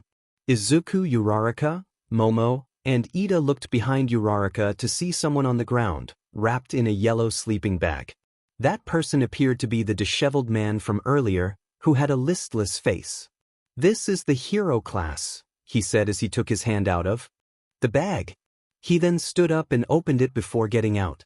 You have 8 seconds to remain silent. Time is limited. Is he our sensei? Were Izuku's thoughts upon seeing the man at the entrance? Does that mean he's also a professional hero? But he'd never seen a hero dressed like that. I'm your homeroom teacher, Aizawa Shoyuda, were Aizawa-sensei's words, introducing himself to the entire class, surprising them in the process. And after meeting our sensei, it was time for our first test at the academy. I know it's rushed, but we have to go out to the courtyard, said Aizawa-sensei, searching for something in his sleeping bag, and one more thing, you'll have to wear this, and from this bag, a suit. The suit appeared to be a training suit as it was blue, with pale details and red lines, and it seemed to be aerodynamic enough to be used in battle or something like that. Without further ado, they simply obeyed the order and left with their teacher for the courtyard. While elsewhere, the UA teaching system doesn't follow any specific pattern, were All Might's words in his true form as he read a book about the institution and its teaching style to get an idea of how to do it himself, but he couldn't find anything that could help him. It all depends on the teacher, maybe even the first day. While in the courtyard, a few minutes later, "And Quirk test?" was the collective question from Group 1A upon hearing what they would be doing in the courtyard right now. All the students, now wearing the outfit their teacher had given them, were staring intently at him. Right now, Izuku was standing next to Momo, since she was the one he knew the most in this place. Maybe he was also familiar with Bakugo, but he didn't think it would be appropriate. "But I thought they were going to have an opening ceremony?" Uraraka said, somewhat confused. "If you're going to be heroes, you don't have any time for commitments like that," Aizawa said, knowing that this was the life of a hero. "What you see from UA is that the school's traditions have no restrictions. That's why the way the teachers handle their classes doesn't either." After that, he looked at each of his students. "You've done all this since elementary school, haven't you? A physical ability test where you're not allowed to use your quirk." From his pants, he pulled out a cell phone, and it had various data about endurance, strength, speed, etc.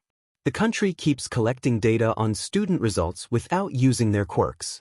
It doesn't make sense. The Minister of Education puts it all off. "Okay, let's get this started. Bakugo," he said to Bakugo. "You were first in the test. Tell me, how many meters was your best result throwing a ball?" 67 meters. "Well, do the same thing here, but with your power," Aizawa-sensei said as he threw a small ball to the blonde. He walked to where the throwing area was supposed to be and got ready.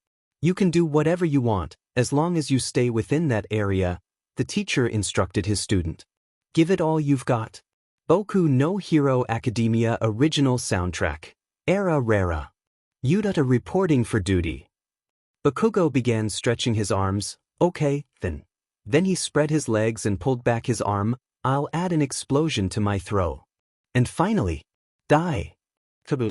The ball flew out with a trail of fire behind it after Bakugo's hand, which held the ball, caused an explosion as he threw it, sending it hurtling into the sky. While that was incredible, his words as he threw them were strange to everyone's thoughts. "Die. First, know your limit," Aizawa said to his students. "This is the most basic way to become a hero." Then he showed off his cell phone, which he had used to measure the distance the ball had been thrown. And to everyone's surprise, Bakugo's distance was 750 meters. 750 meters? Seriously? What's this? It sounds like fun. We can use our individuality whenever we want. As expected from a hero class. Fun, huh? Aizawa said upon hearing his students' words. "You have 3 years to become heroes. Will you have that attitude the whole time? Okay, whoever finishes last in all 8 tests will be judged as no potential, and next will be expelled and have to leave the academy forever." Huh. Leaving the academy, this was really bad, even more so with 8 tests. "Back with All Might. Aizawa," he said, hitting his forehead when he saw who the homeroom teacher was for the boys Izuku was with. "They're going to have to face a lot of suffering from the start." Back once again with the students. "We are free to rule over the circumstances of our students," Aizawa-sensei said, flipping his hair slightly, revealing his eyes and a somewhat terrifying smile. "Welcome to the UA Hero course." At that, Izuku looked at Momo beside him. "Do you think it's true?" he whispered, trying not to draw anyone else's attention. "Maybe not, maybe he's just saying that to motivate us," she whispered back, thinking about them. "I really hope it's a lie." A big test on the first day of school? Just his luck. Will the last place student be expelled? Uraraka shouted, shocked. But it's only the first day. Natural disasters, major accidents, and annoying villains. Aizawa began listing several things, surprising the boys. Calamities that can't be predicted. Japan is full of injustices. Heroes are the ones who turn those situations around. If you want to talk to friends, too bad. For the next 3 years, UA will give them difficult tests, one after another. Go ahead, beyond the limit, plus ultra, Aizawa said, the academy motto. Come with everything you've got. The boys took that as a challenge.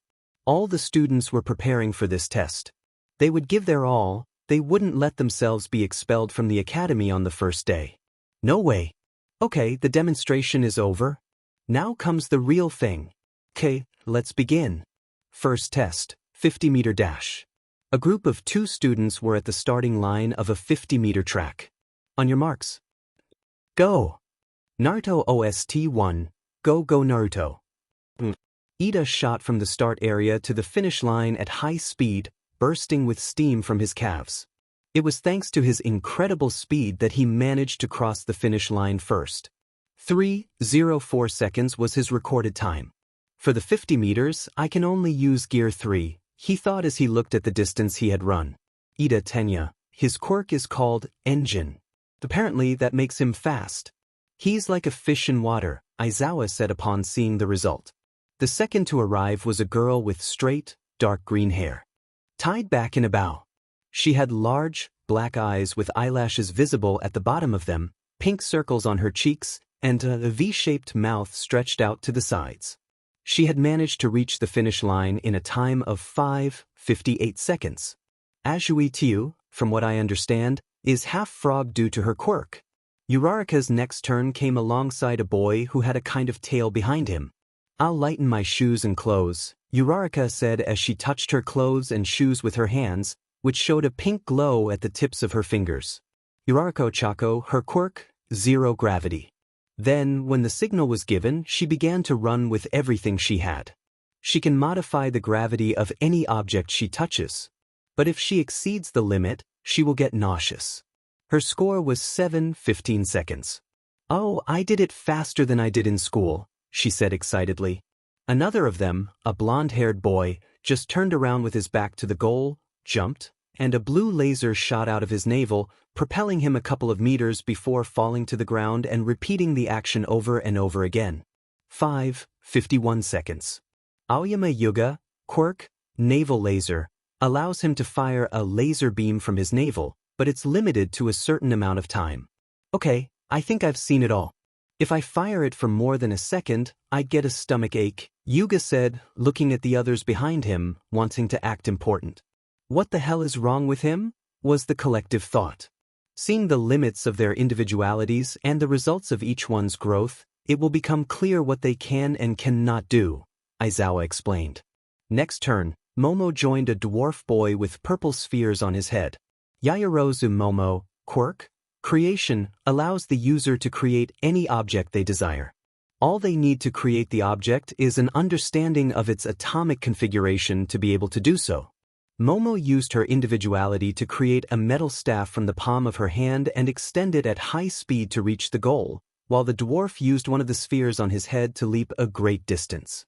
Momo's time was 6:08 seconds. Now it was Bakugo and Izuku's turn. Izuku ran normally but with increased speed thanks to his training, adding that he used the fire in his hands to propel himself faster, and Bakugo did the same by using his explosions to give him more momentum. Bakugo Katsuki, my old best friend, quirk. Explosion, can create explosions in his hands through the nitroglycerin in his sweat. 4:13 seconds. They both arrived at the same time. There are 7 more tests. Izuku thought while taking a breath. Everyone will use their individualities to give surprising results, but one of mine destroys my body, I must have control. He thought while remembering how All Might told him how to control one for all. Flashback. The way to control it is feeling. All Might said to Izuku, you've already used 100%. Although that tears me up. But now that you have it, it'll be easy, you should already know what it feels like. What was it like? He asked the guy in front of him. At that, Izuku began to explain, well, that IT was something like, B, or maybe a whoosh. I don't know how to describe it, and he didn't know how to describe it, it all happened so fast, until he finally had an idea of what it was like, I know. It was like an egg in a microwave. It's crazy. But unique, was what All Might said upon hearing it. If that's the image you have, then reduce the volts and the cooking time, either is fine. Just focus on the image of the egg without cracking or exploding. You have 3 weeks before the academy starts. Focus on that image. It won't happen overnight, but I'm sure you will one day. End flashback. Fairy tale Ost, invoke magic. Second test, grip strength. The image of the egg without exploding or cracking. Izuku thought, holding a device in his right hand that measured his grip strength as he remembered how he felt after using One for All for the first time. With that, Izuku applied force to the machine in his hands. 56.0 kilograms, that was his strength. Very low. Wow, 540 kilograms. That caught his attention as he saw one of his classmates, who had 3 hands on each side. Are you a gorilla or an octopus? Octopuses are awesome. Well, we've reached the third test, long jump. For Yuga, it was the easiest thing ever. He just jumped into the air, and his quirk did all the work by propelling him to the other side. It may be a somewhat rare quirk, but it has its advantages.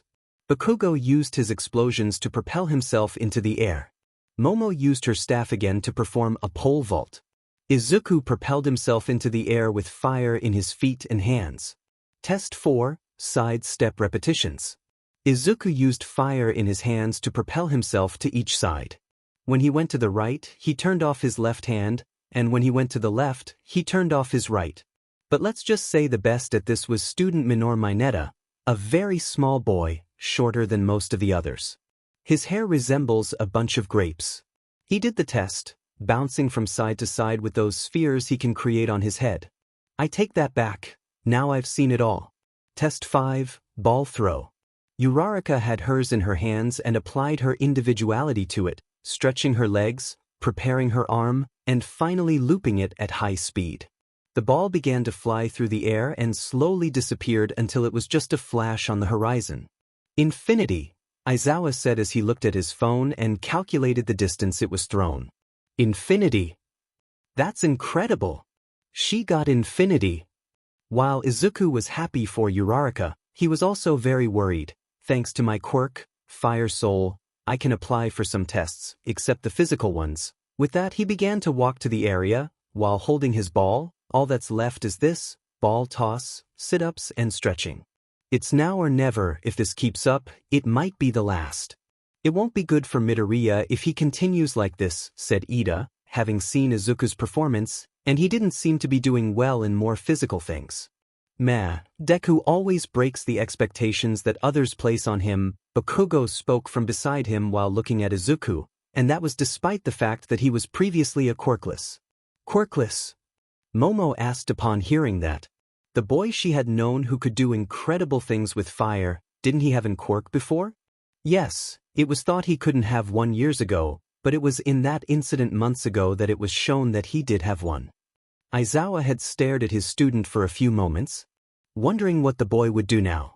Would he finally show that strength of his, or would he stay the same? He could see in the boy's expression that he seemed to be wondering if it was really the right time to do it, if it was time to take a risk. His mother's words, which she had told him before entering the academy, were still floating around in Izuku's mind. You really are great. And also those words All Might said to him that one time. You can become a hero. Then he saw it and prepared to throw, but noticed that in the process, Izuku's arm glowed for a few moments, and colored lines also appeared on it. He's using it, Aizawa thought, noticing. Apparently, Izuku was finally motivated. I'll definitely become one. Izuku thought, motivated, ready to throw, probably leaving his arm paralyzed. But that's exactly it. When Izuku threw the ball, the One for All in his arm had dissipated, and the ball had only traveled a distance of 46 meters. Izuku was shocked by that. And but if I tried to use it now, he said, looking at his hands. I erased your quirk, Aizawa's voice said behind him, and when he turned around he was surprised. That entrance exam really isn't rational. Aizawa's appearance had changed. The bandages had risen in the air, as had his hair, and his eyes were now reddish. Even kids like you are accepted. He erased his quirk? But then, Izuku noticed something, orange goggles strapped around Aizawa's neck. Those goggles I see. He can erase anyone's quirk just by looking at them. The eraser hero. Eraser head, Eraser? I don't know him. I've heard of him, he's an underground hero. Were the murmurs of all the students upon discovering their sensei's identity, but a few meters behind them, hidden behind a pillar, was All Might, observing everything that was happening. He doesn't like media attention, because it hinders his work. That's true, young Midoriya. He and I don't get along, were his thoughts regarding Aizawa. Midoriya Izu, Aizawa spoke to his student in an icy voice. From what I saw, you can't control your other quirk, right? At that question, Izuku took a step back from the question. Do you plan to become incapacitated again?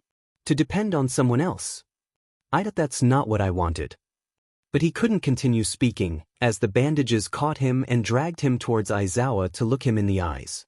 I don't care about your intentions, those things shouldn't be forced, but remember, in the past there was an oppressively passionate hero, who saved thousands of people by himself and created a legend. He said while on the pillar, All Might could listen attentively. Even if you have the same courage, you then become a useless doll after saving someone. At that, he said something that shocked Izuku. Midoriya Izuku, with your power, you can't become a hero. That made Izuku grit his teeth tightly in the fury he felt at that moment, and then he felt the bandages release him and Aizawa closed his eyes as his appearance returned to normal.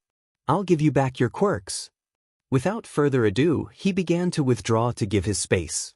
You can try one more time, do it already. It seemed like he gave her some advice. Are you worried about him? Yuga asked Uraraka and Momo, who were truly worried about the boy. But each had a different answer. Who are you? Uraraka asked. A little. But I trust him. I know he can do it, Momo said with a smile, looking over to where Izuku was. While Aizawa, he is incorrigibly preparing for an honorable defeat, using all his strength, were her thoughts upon seeing Izuku and thinking that he would give it his all. Boku no Hero Academia OST01 Yusei Run theme song plus Ultra. After that, Izuku picked up a new ball. His sensei's words were in his head. He had to control it better because it was true. At some point, he wouldn't be able to have anyone's help if he used his individuality, and he would be useless. I still can't control my power. Can I bet everything I have on this throw? Even All Might said I wouldn't achieve it overnight. Izuku thought, then gritted his teeth. I won't be able to do it.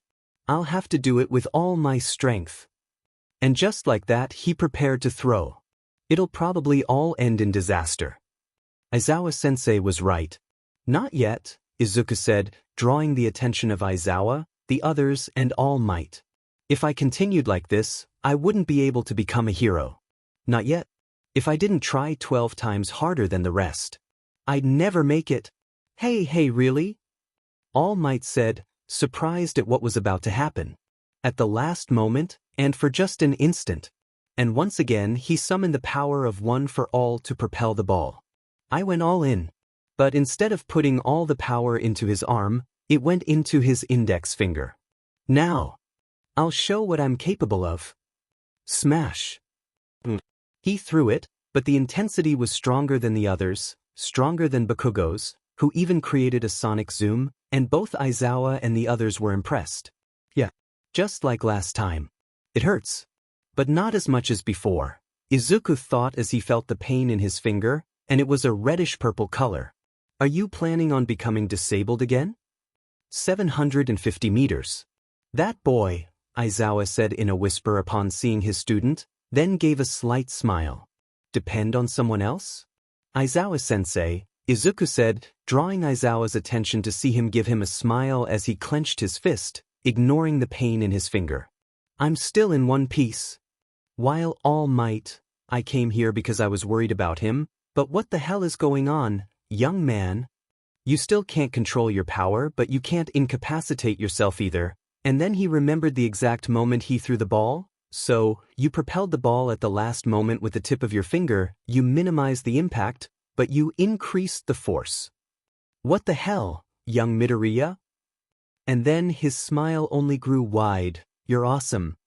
Those 750 meters? One of the surprised students said. Finally, a hero's record. Uraraka shouted excitedly, while Momo smiled. His finger is injured just like in the exam. He has a strange quirk, Ida opined, recalling.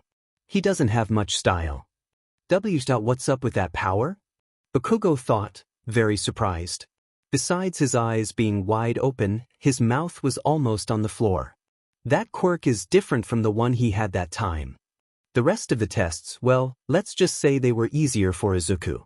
Although he couldn't move his index finger due to the pain, could still complete them. After that, everyone went to Aizawa to find out the results. Okay, I'll give you the results, Aizawa said while looking at his cell phone. I'll show them all at once, so we don't waste time. Pressing a button on his phone, a holographic screen appeared, showing all the students' scores. Luckily, Izuku was in the top while the last one was a boy named Mineta Minoru, who fell to his knees in despair. By the way, I lied about the fact that anyone who got a low score would be expelled. That caught the attention of all the students. It was just an excuse to reach everyone's full potential. And all the students rolled their eyes. Nanny! Of course it was a lie, Momo said next to Izuku, noticing everyone's surprise. It must have been obvious since it came out of nowhere. For a moment I believed it, Izuku said, scratching the back of his neck. I didn't realize. It got on my nerves a little, didn't it? I wouldn't mind beating the challenge if it were true. Well, the top 5 is a good start in Izuku's opinion, but from now on, he would study and work harder than ever to achieve his dream. After a few seconds of all the students talking among themselves, Aizawa dismissed the class for now, but before leaving he suggested Izuku go to the infirmary to have his finger treated, as there would be a more rigorous exam tomorrow. After Aizawa got a few meters away from them. Aizawa, liar, someone called out. That someone was All Might. Did you observe everything? He asked, seeing his fellow teacher. Do you have a lot of free time? A rational challenge, huh? April Fools were last week. Tell me, did you also sense the potential in young Midoriya? The symbol of peace asked. Let's just say his potential is greater than 0. And without further ado, he left. That's all. Sometime later, the academy entrance. I'm tired. Izuku muttered as he walked toward the academy exit. Classes had already ended, and he was heading straight home, too tired from the tests. But then, he felt someone touch his shoulder, and realized it had been Ida and so. Is your finger okay? Momo asked. Yeah, I can move it again, he said as he moved his finger, slowly, but at least he could move it now. We really were fooled by Aizawa-sensei, Ida said as he made his way next to Izuku and struck an analytical pose. I even thought, this is the best of the best, and things like that. I can't believe a teacher would motivate us with lies like that. I thought Ida-san was scary, but I can see he's just very diligent. Well, take it this way, Momo began. There will be times when you'll have to give it your all to save someone or defeat a villain, but we also have to know our limits so we know how much we need to improve. She gave her opinion, and the students just pondered her reasoning. And as I had previously thought, Momo-chan is very intelligent. That's true, Izuku said after thinking about it. For example, my fire quirk allows me to create and manipulate fire. This also allows me to fly and propel myself to fly, but it doesn't help much with strength, while my super strength tears my muscles every time I use it. And after saying that, they remembered how he had his finger a little while ago. But that's exactly it. Hey you guys, a voice shouted behind them, getting their attention. When they turned around and saw Uraraka running toward them, are you going to the station? Wait for me. Uraraka-san, Izuku said, surprised to see her. The Infinity Girl, Ida said this time. Uraraka Ochako, that's your name, right? Momo asked the brunette, who nodded at Momo's question once they were in front of her. You are. Ida Tenya-kun, she said as she watched Tenya adjust his glasses. Yayarozu Momo-san and Midoriya Deku-kun, right? She said finally to Izuku, surprising Izuku, Momo, and Tenya upon hearing what Uraraka had called him. Deku. But in the tests, that Bakugo kid called you that, Uraraka explained, something coming to mind. Deku always breaks the expectations that others put on him. My name is actually Izuku, but Dida Deku is what Kaken calls me to make fun of me, he explained nervously while waving his hands back and forth, his face red. So it's an insult, Ida said while striking a pose of realization. Oh, really sorry. Uraraka apologized, putting her hands to her head, but Deku sounds like a word that says, you can do it, and I kinda like that. After saying that, she gave a smile that made Izuku blush, making his face redder than Hinata's face when she was near Naruto, and that was saying something. I'm Deku. Izuku. You're accepting it so quickly. Wasn't that an insult? Momo said, intrigued, seeing how easily Izuku accepted that name. Izuku put his hands to his face to cover it. It's like the Copernican revolution. Kopi? Uraraka asked with a tender, confused expression. There are many things I can't do. I have to work hard and do my best. Now he shows herself chatting pleasantly while walking towards the station. And then they talked about Aizawa's teaching methods and laughed at how everyone had that expression. When they arrived at the station, they parted ways, but Izuku and Momo were left alone for a moment. See you tomorrow, Izuku, Momo said goodbye. See you tomorrow, Momo-chan, Izuku said with a blush. But All Might. Izuku looked around to see his new friends leaving on a different train and on the way to their own, while a smile spread across his lips that wouldn't leave all day. I can be glad I made friends, right? But with All Might, he was in his office, looking at a suit in his hands. You don't have time to relax, young Midoriya? He thought as he looked at the suit in his hands. The real thing starts tomorrow. Little did I know that the hard part would come tomorrow. Fire Hero of Peace, ending Hidori Jine. The camera focuses on UA Academy on a peaceful and beautiful morning as always, with the sun shining brightly, making for a beautiful day. Jibin Kate Enai Omoi Kond. Urame en I drew Kodo Yoku Aru Kido. Ikite Yukitai Kyo Yori Ashida. Now Izuku appears, walking calmly away from the academy while behind him flashes of his life, from his childhood dream of being a hero, to when he was told he probably wouldn't have individuality, shattering his dream for the time being, and how he was bullied at school. Hito no Nakada Nani wa Motomi Oikakitenduro. Kotoba dake Jaya Wakari Izu Kizutsuki Namai Dashida. Magakiba Emo Gaku Hodo Kataku Wasamuteta. The images change to his teenage life, Bakugo's insults, when he was caught by the mud villain, his encounter with All Might, how he saved Bakugo from the mud villain using his awakened individuality, and when All Might told him, you can become a hero. Hidori Jaya nai kimi jiyum ni kawayuku. Mukai kaze emo haraba takru where tiido cure. Now it changes in his training to be the vessel for one for all, how he never gave up, how he kept going, how he managed to finish his training while roaring standing on the pile of garbage, his subsequent training with his individuality and finally his encounter with Momo and later with Uraraka. Itatsu and Einer. Futari Koko made Kita Kodo Jie. Now it switches to the UA admission practical test while destroying some villains. Then the 0 points appears and Uraraka is trapped in one of the debris, then launches herself at it and defeats it, then at home receives the letter from UA accepting him into the academy. Boku no Yuki no. Hashidakar. Kawari Tsuzuketeru Kono Sekaida. Finally everything ends. Izuku turns around to see that behind him, in the academy, were all his classmates from class 1 and, along with the senseis, All Might, his mother, his friends, greeting him and smiling at him. Then the camera changes course to look at the sky with the bright sun and in it appears the image of both Izuku and his friends as heroes. Ending. Dragon Ball Kai OST 133, next episode preview. Basic Hero Training, a class only available at U.A. Izuku was heard as an image of All Might entering a classroom appeared.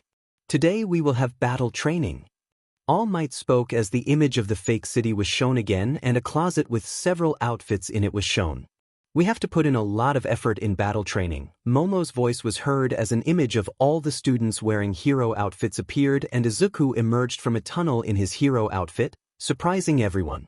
The next episode of Fire Hero of Peace will be Team Battle. The Explosive Flame. Yes, and it seems that I'll team up with.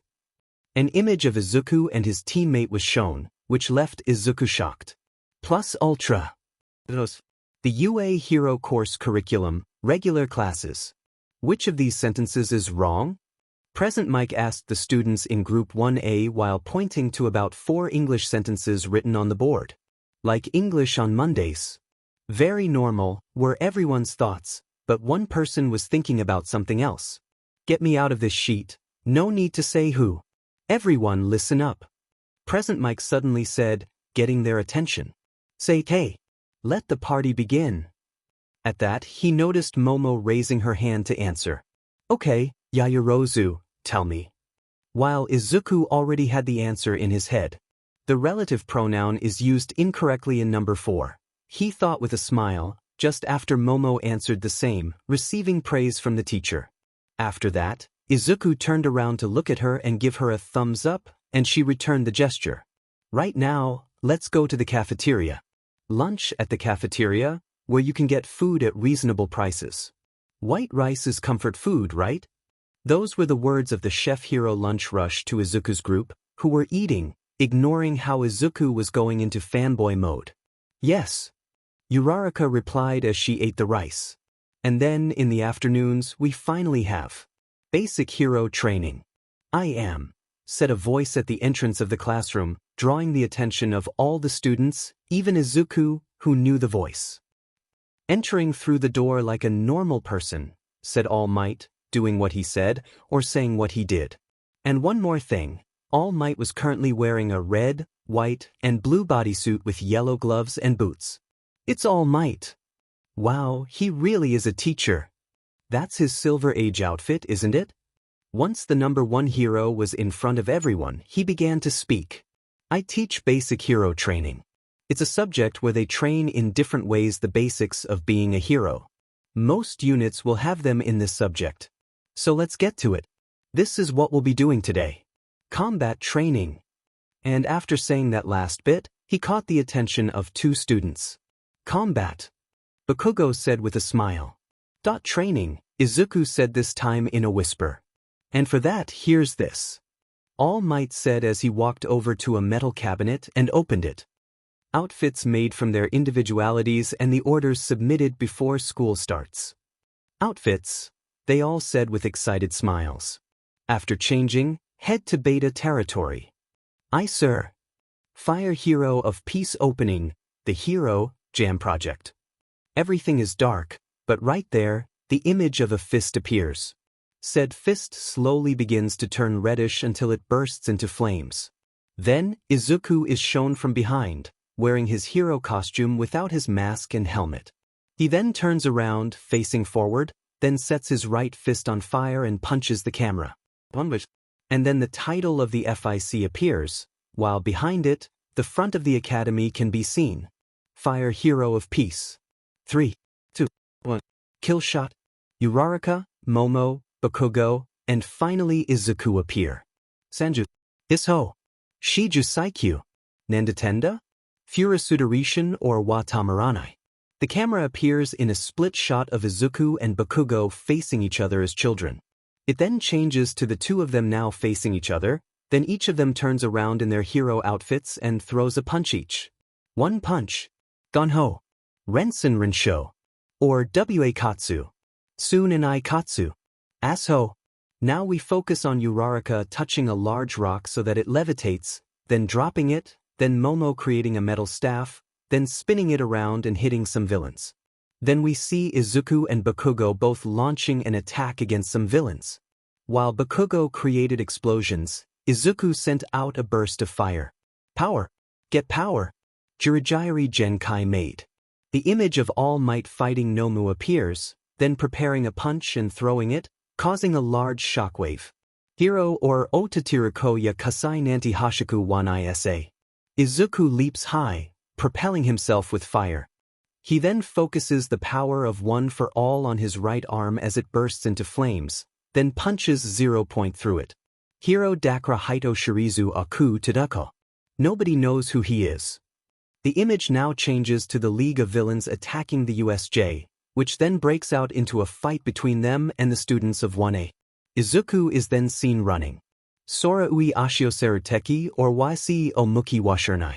Izuku is now shown with his body engulfed in flames, one of his arms holding one for all, and a fierce glare at his opponent. Hiro Naraba Urajinaki Kakugo Shida Tame. Now his opponent is shown, Bakugo preparing a huge explosion in his left hand. Takuko hero. Now they both launch themselves at each other. Katakuna hero. Deku. Bakugo shouts. Kaken. Izuku shouts. Then everything turns to a flash of light, finally showing the front of the academy with all the students of Class 1A, with Izuku in the middle. The screen goes dark. End opening. Already in said territory. Boku no Hero Academia Oe Hero A. All Might was waiting right in front of the entrance gate for his students to arrive, and he didn't have to wait long, as at that moment each one began to come out in their hero outfits. Starting with appearances is a good thing, young people, All Might said as he looked at Bakugo's outfit. It consists of grenade-shaped gloves, a kind of tight vest with a red X, black pants with knee pads, a belt with grenades, a black mask with spikes under the eyes and red ones behind the head, and black and red boots. So pay attention. Now it was Uraraka's turn, whose outfit consists of a tight-fitting greenish-black suit with detachable sleeves, high rounded boots that reach her knees with small, bright pink heels, a belt, helmet, collar, and thick, round, light pink bracelets with handles of a deeper shade of pink. From now on, it was Momo's turn in a very revealing deep red, tight, short LTX suit, exposing most of her torso, arms, and legs. A cut in the center reveals everything from her neck to her lower abdomen. Her suit has gray trim along the top of her suit. It has a high, open collar, and a sort of beige-yellow belt above her chest, with a large gray belt. "You are heroes," he said, seeing the entire group, minus one person, present in their hero suits. "Great, everyone. You look great," he said while flashing his signature smile. "Okay, are you ready?" Suit request. Footsteps began to be heard coming through the entrance tunnel, drawing everyone's attention. Before we enlist at UA, we register our personalities, our measurements, and desired designs, and then a company hired by the school prepares the suits based on our requests. From the shadows, a person began to emerge, wrapped in a full-body black LTX suit. Over the suit, he wore a kind of red armor on his legs, belt, chest, shoulders, arms, and a red shield on his left arm. On his chest was a golden omega symbol. He wore a black mask with white eyes surrounded by red, and on his head, he wore a red helmet in the shape of a red dragon. Izuku Fire Hero of Peace Suit V1. "This is my suit." Izuku's mother had entered his room one night after he had fallen asleep after studying, and saw two drawings in her son's notebook. One of them had a smile, something resembling ears or headdresses, and was green, but it had been crossed out. The other showed the red armor and black suit. She sent the suit to the request for her son. And Izuku was fine with the suit. It was aerodynamic, he could move freely even with the armor on, and it was fireproof due to his individuality. Deku-kun? Izuku? Momo and Uraraka said, drawing Izuku's attention as she and Momo walked over to Izuku. "Uraraka-san? Momo-chan?" the boy said, noticing the girls. When he saw their outfits, he quickly stiffened and was grateful for wearing the mask so they wouldn't notice his blush. The girls' outfits made their bodies stand out, especially Momo's. "It looks great," Uraraka said with a smile. "It certainly looks solid in a way, and it certainly has style," Momo said this time. "I should have written what I wanted correctly. Mine ended up being too tight," Uraraka said with an embarrassed expression that made her look cute. "How embarrassing." "I say the same thing," Momo said this time embarrassed. "I need as much skin exposed as possible to use my individuality. Otherwise I'd be more modest." "Well," the boy said, while the eyes of his mask made a smiling expression and with one of his hands on the back of his neck. "You look incredible." "The hero course is the best," Mineta said as he looked towards us and gave a thumbs up at the girls' costumes. "Huh. All right, it's time for combat training," All Might announced once all the students were in front of him. "Sensei." Ida spoke, wearing his hero costume. It's a black one-piece suit with a high collar. He also wears a helmet that covers his entire head, a metal collar around his neck, chest armor, silencers that start at his stomach and then extend to his upper back, a metal piece below his scarves, metal bracelets that extend past his elbows, and metal boots that extend past his knees and some that extend to the side of his legs. "Is that Ida?" Izuku thought at his side as he looked at his costume. It looks great. It's the same place where we had the entrance exam, right? Ida continued, his hand raised. Are we having an urban brawl again? No, we're 2 steps ahead. All Might said to Ida's belief, normally we fight outside, but if you look at the total number, some villains appear in closed spaces. Imprisonments, house arrests, secret deals. This city is full of heroes. There are truly villains who operate in the shadows. For this exercise, you will be divided into heroes and villains in close quarters 2 versus 2 combats. Without basic training? Asked Tsuyu, now dressed in a green bodysuit with darker stripes. She wore large beige gloves and high-heeled boots resembling frog legs. She also wore protective goggles and had goggles on top of her head resembling frog eyes. This is a battle royale to understand the basics. Although the key this time is that there are no robots to defeat. How do you determine who wins and who loses? Asked Momo this time. Can we defeat them either way? Asked Bakugo, looking at Izuku, who shuddered. Will the punishment be expulsion like Aizawa-sensei? Asked Uraraka this time. How will we be divided? Asked Ida politely, raising his hand. Isn't this cape crazy? What was that about? Izuku thought upon hearing Yuga's question. I'll answer all your questions, the hero said as he pulled a stack of papers from his cape and began reading them. Listen. The situation is, the villains have hidden a nuclear weapon in their hideout somewhere. The heroes will try to find it and deactivate it. They must defeat the villains or take the weapon within the allotted time. The villains must keep the weapon safe at all times or defeat the heroes. The situation seems very American, Izuku said, comparing everything to a United States video game. At that, All Might pulled out a box. The teams and opponents will be chosen by lottery. Will they be chosen randomly?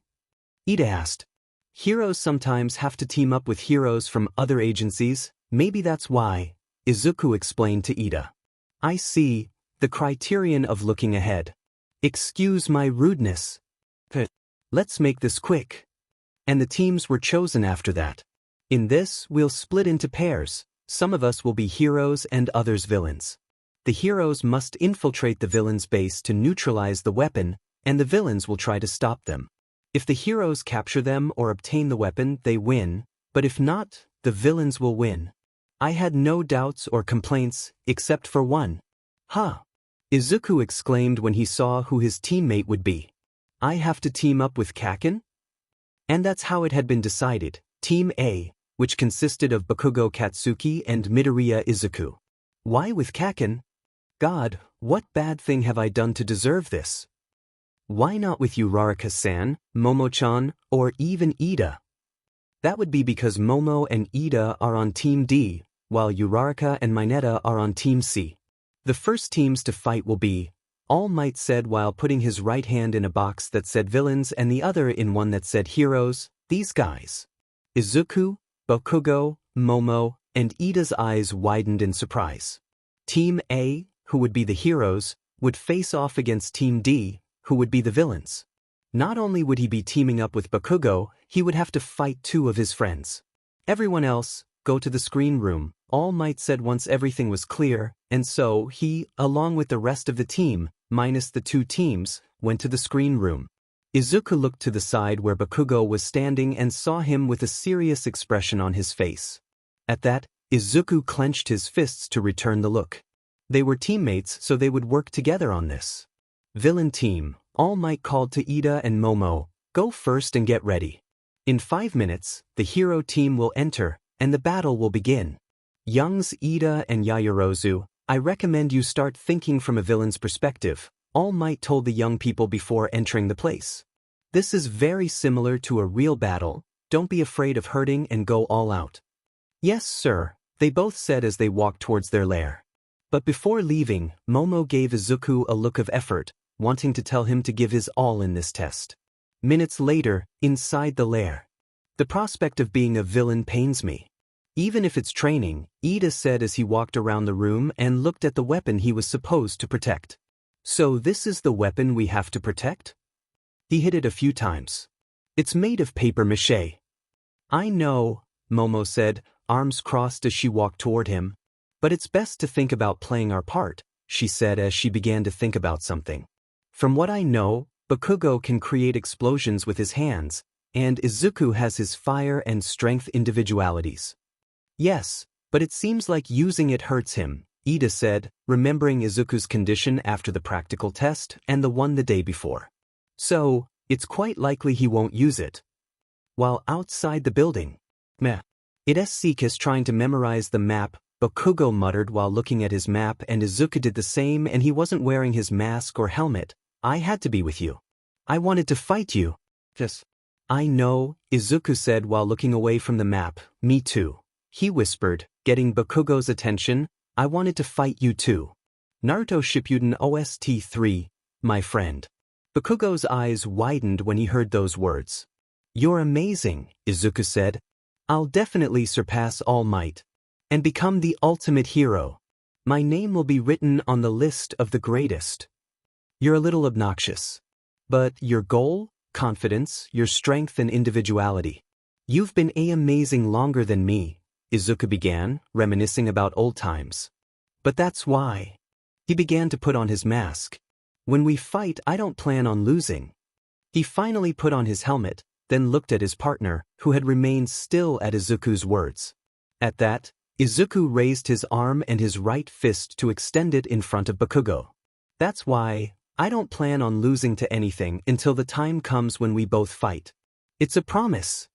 Bakugo was just silent. When he saw Izuku for a few moments, he thought he saw the little boy who was his best friend and who always admired him, the one who together said they would become heroes. Without further ado, Bakugo smiled and raised his left arm and fist. You better not lose to anything, Deku, to bump it against Izuku's, because you're the one I want to fight the most.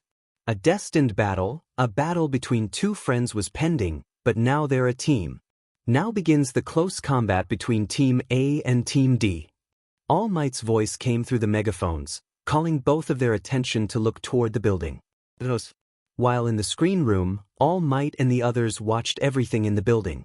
Well, you should focus on what you are, All Might said while looking at Ida and Momo on the screen. But his thoughts, young Midoriya, you're nothing more than a student here. I'll have to judge you without favoritism. Back to the test.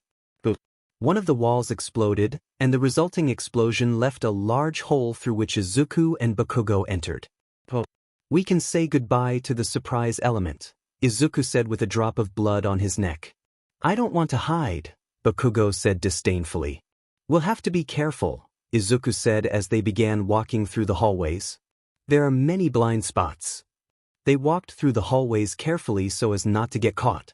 They obviously knew of their presence from Bakugo's explosion, but they still didn't know where they were, and they had that to help, even though Bakugo wanted to blow up the walls. Izuku still couldn't control One for All. And he couldn't use it against someone. It could kill them or severely hurt them. That limited him to only the Fire Soul and his own strength. As for Bakugo, he can do well with his explosions as long as he doesn't use that. When they reached another hallway, they were surprised to find it was a dead end. But the map didn't show any dead ends in the building, were Izuku's thoughts as he saw said wall in front of him blocking his way, but then he remembered something. DMN. DBZ Goku Super Saiyan theme. Move D. Bakugo shouted as he caught what appeared to be a staff that was about to attack them. Izuku looked in the direction the staff came from to find Momo standing a few meters above them, the staff in her hands. Momo-chan, he thought as he saw her. He knew he'd have to face her in this test, but I never expected it to be right now. Sorry, heroes, Momo said as she landed a few meters away from them and created a new staff to spin around. But your path ends here. She finished spinning it and struck a combat pose. In the screen room. A surprise attack from the start? That's cheating, said one of the students, Kirasahima. A surprise attack is a strategy too, All Might clarified. They're in the middle of a real battle now. That was a really good save by Bakugo, Mina Ishido said with a smile. Back to the test. Momo swung her staff and then launched an attack against both heroes. But Izuku managed to move first and used his shield to cover the attack. For a couple of seconds, the two boys stared into each other's eyes. There were no emotions involved in this fight, it was just a simulation. Izuku was the hero while Momo was the villain, and they had to play the role to the end. Grurre aha! Izuku roared as flames filled his right arm. He then threw a punch that Momo then covered with her staff to intercept. Deku, Bakugo said, seeing that it was Izuku moving and fighting here. Kaken, you go ahead, Izuku said to Bakugo as they continued to struggle for dominance. This is just a distraction, we still have to go get the weapon, he said when he saw how Bakugo was planning to complain. Bakugo simply muttered as he blew up the wall blocking his way. You better not lose, Deku, he said as he looked at Izuku before leaving. Deku no longer means useless, Kaken. It now means, you can do it. Bakugo took one last look at Izuku, then headed through the hole to where Ida was surely standing. Momo. Yaoyorozu. What's the situation? Heard Ida through the intercom in his ear. Protect the weapon, Bakugo is coming over there, Momo informed her partner. I'll face Izuku. Back in the living room. What are they saying? Yaoyorozu is talking to her partner via radio. All Might replied to a question from one of his students. They give you the map of the building and this capture tape, he said, showing a small roll of white tape. Once you wrap it around the enemy, it means they're captured. The time limit is 15 minutes, and the heroes don't know where the nuclear weapon is, right? Uraraka asked, receiving a nod from All Might. The heroes are at a clear disadvantage. Mina said this time. The heroes must be able to turn the tables whenever they want. Aizawa had already told them that. And with that, he raised his fist in the air, and the others knew what he meant. Say it. Plus ultra. Back to the test. Momo was the first to move, running toward Izuku, brandishing her staff to strike him, but Izuku ducked to avoid the blow. Izuku immediately fired one of his fists to try and strike her, but Momo managed to dodge the fiery blow. The blows, dodges, and blocks continued for a couple of seconds, as this pair of boys had no intention of letting each other beat them and give them ground. But then Momo jumped slightly and tried to kick Izuku, but he used his shield to defend himself from the blow that was aimed directly at his head. Momo felt something on her leg. The capture tape, she thought, surprised to see Izuku use the tape to trap her leg. Hero Notebook number 10, page 18, Eraserhead's capture method. Izuku yanked and then he slammed Momo into the floor. Sorry, Momo-chan. Izuku watched as Momo slowly began to get up, and then Izuku started running through the hallways. I need a place with more room to fight, he thought as he ran through the hallways, but he always ended up at a dead end. Momo-chan thought this carefully. Meanwhile, with Bakugo. This is desperate, Bakugo whispered as he ran through the hallways, and every time he came across a barrier blocking his path, he'd blow it up and continue on his way. When will I get to where the demon crappy gun is? He let out that scream as he blew up another wall. And so he continued on his way, destroying walls in an attempt to reach the weapon.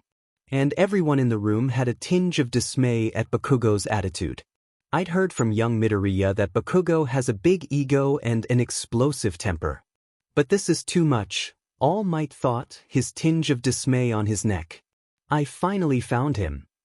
Bakugo thought as he stood behind a wall, watching Ida guard the weapon.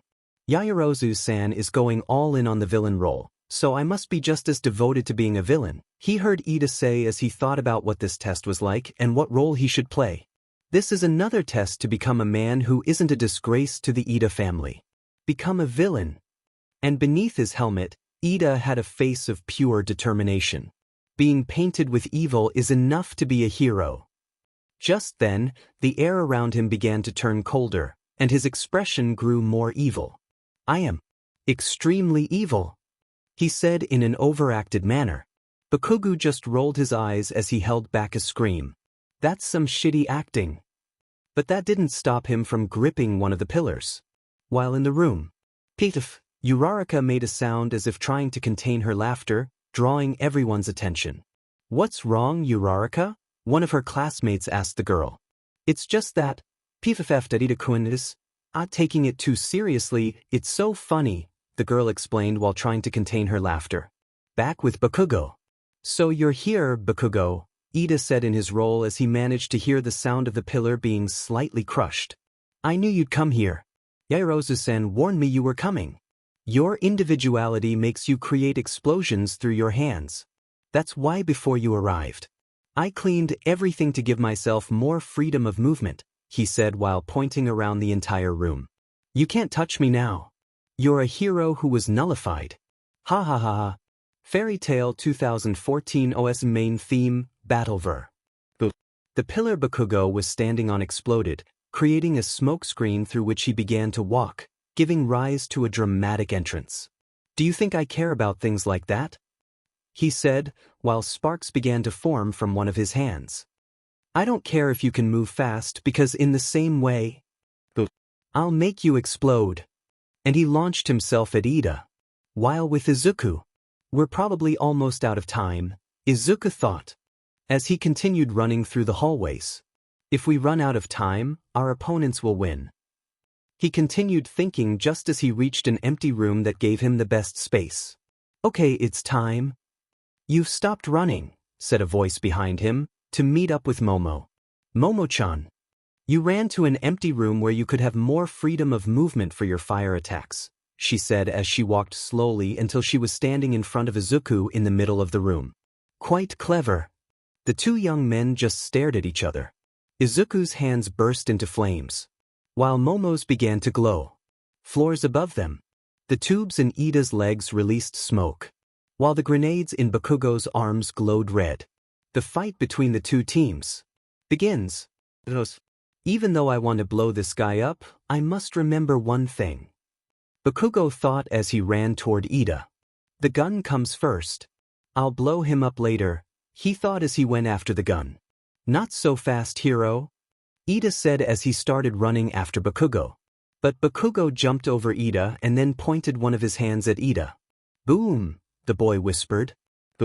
He released a small blast from his hand to try to hit Ida, and the momentum sent him straight toward the gun. I'm not satisfied with this.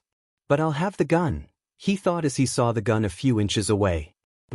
But just as he was about to touch it, it disappeared in a blur. Your individuality won't be a problem with my speed. Apparently Ida had moved quickly not only to avoid the explosion but also to remove the weapon in time before Bakugo took it. I'll keep you at a distance until time runs out. Ha ha ha. Bakugo just landed on his haunches on the ground and then saw Ida. That demon Deku is trying hard. He pointed his arm a few meters to Ida's right, and a safety catch appeared on one of the grenade levers. That I'll do it too. I won't let him become better than me.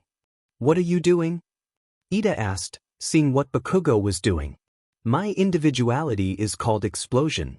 This allows my palms to produce nitroglycerin in the sweat to make explosions, and he moved his fingers to the safety catch. And if the suit specifications are as indicated, these bracelets can accumulate it and... In the living room. Don't tell me that. All Might was surprised to see what Bakugo would do. Young Bakugo, stop. Are you trying to kill him? All Might used the radio to talk to the boy. Don't worry, I'm not aiming at him, Bakugo replied, and while they saw on the screen how the boy removed the safety and just like that, kaboom, a huge explosion erupted from the bracelet, seemingly headed straight for Ida. However, it had traveled a few meters further away from him, but the explosion prevented him from moving to the right. What the hell? Ida said, seeing that the explosion hadn't hit him. Now I've got you. And then when he turned left, he found Bakugo a few meters above him.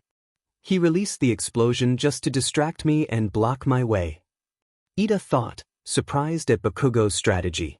This ends now, he shouted as he was about to touch the weapon, but... Once again, Ida had used his speed to escape. Sheet, I forgot he can still run the other way, Bakugo cursed in his mind. Young Bakugo, if you use that move again, I will stop the test and your team will lose. All Might's voice was heard in the building. Attacking in that way on a large scale invites the destruction of the weapon and possibly it will explode, causing what they want to avoid and destroy everything, but also those inside, including your partner. But I will use my fists. Meanwhile, with Izuku. Right now, he was locked in a hand-to-staff fight against Momo. All this time, the two had continued their fight. Even when they felt Bakugo's massive explosion, they continued without stopping them. Right now, Izuku had once again used his shield to stop Momo's attack.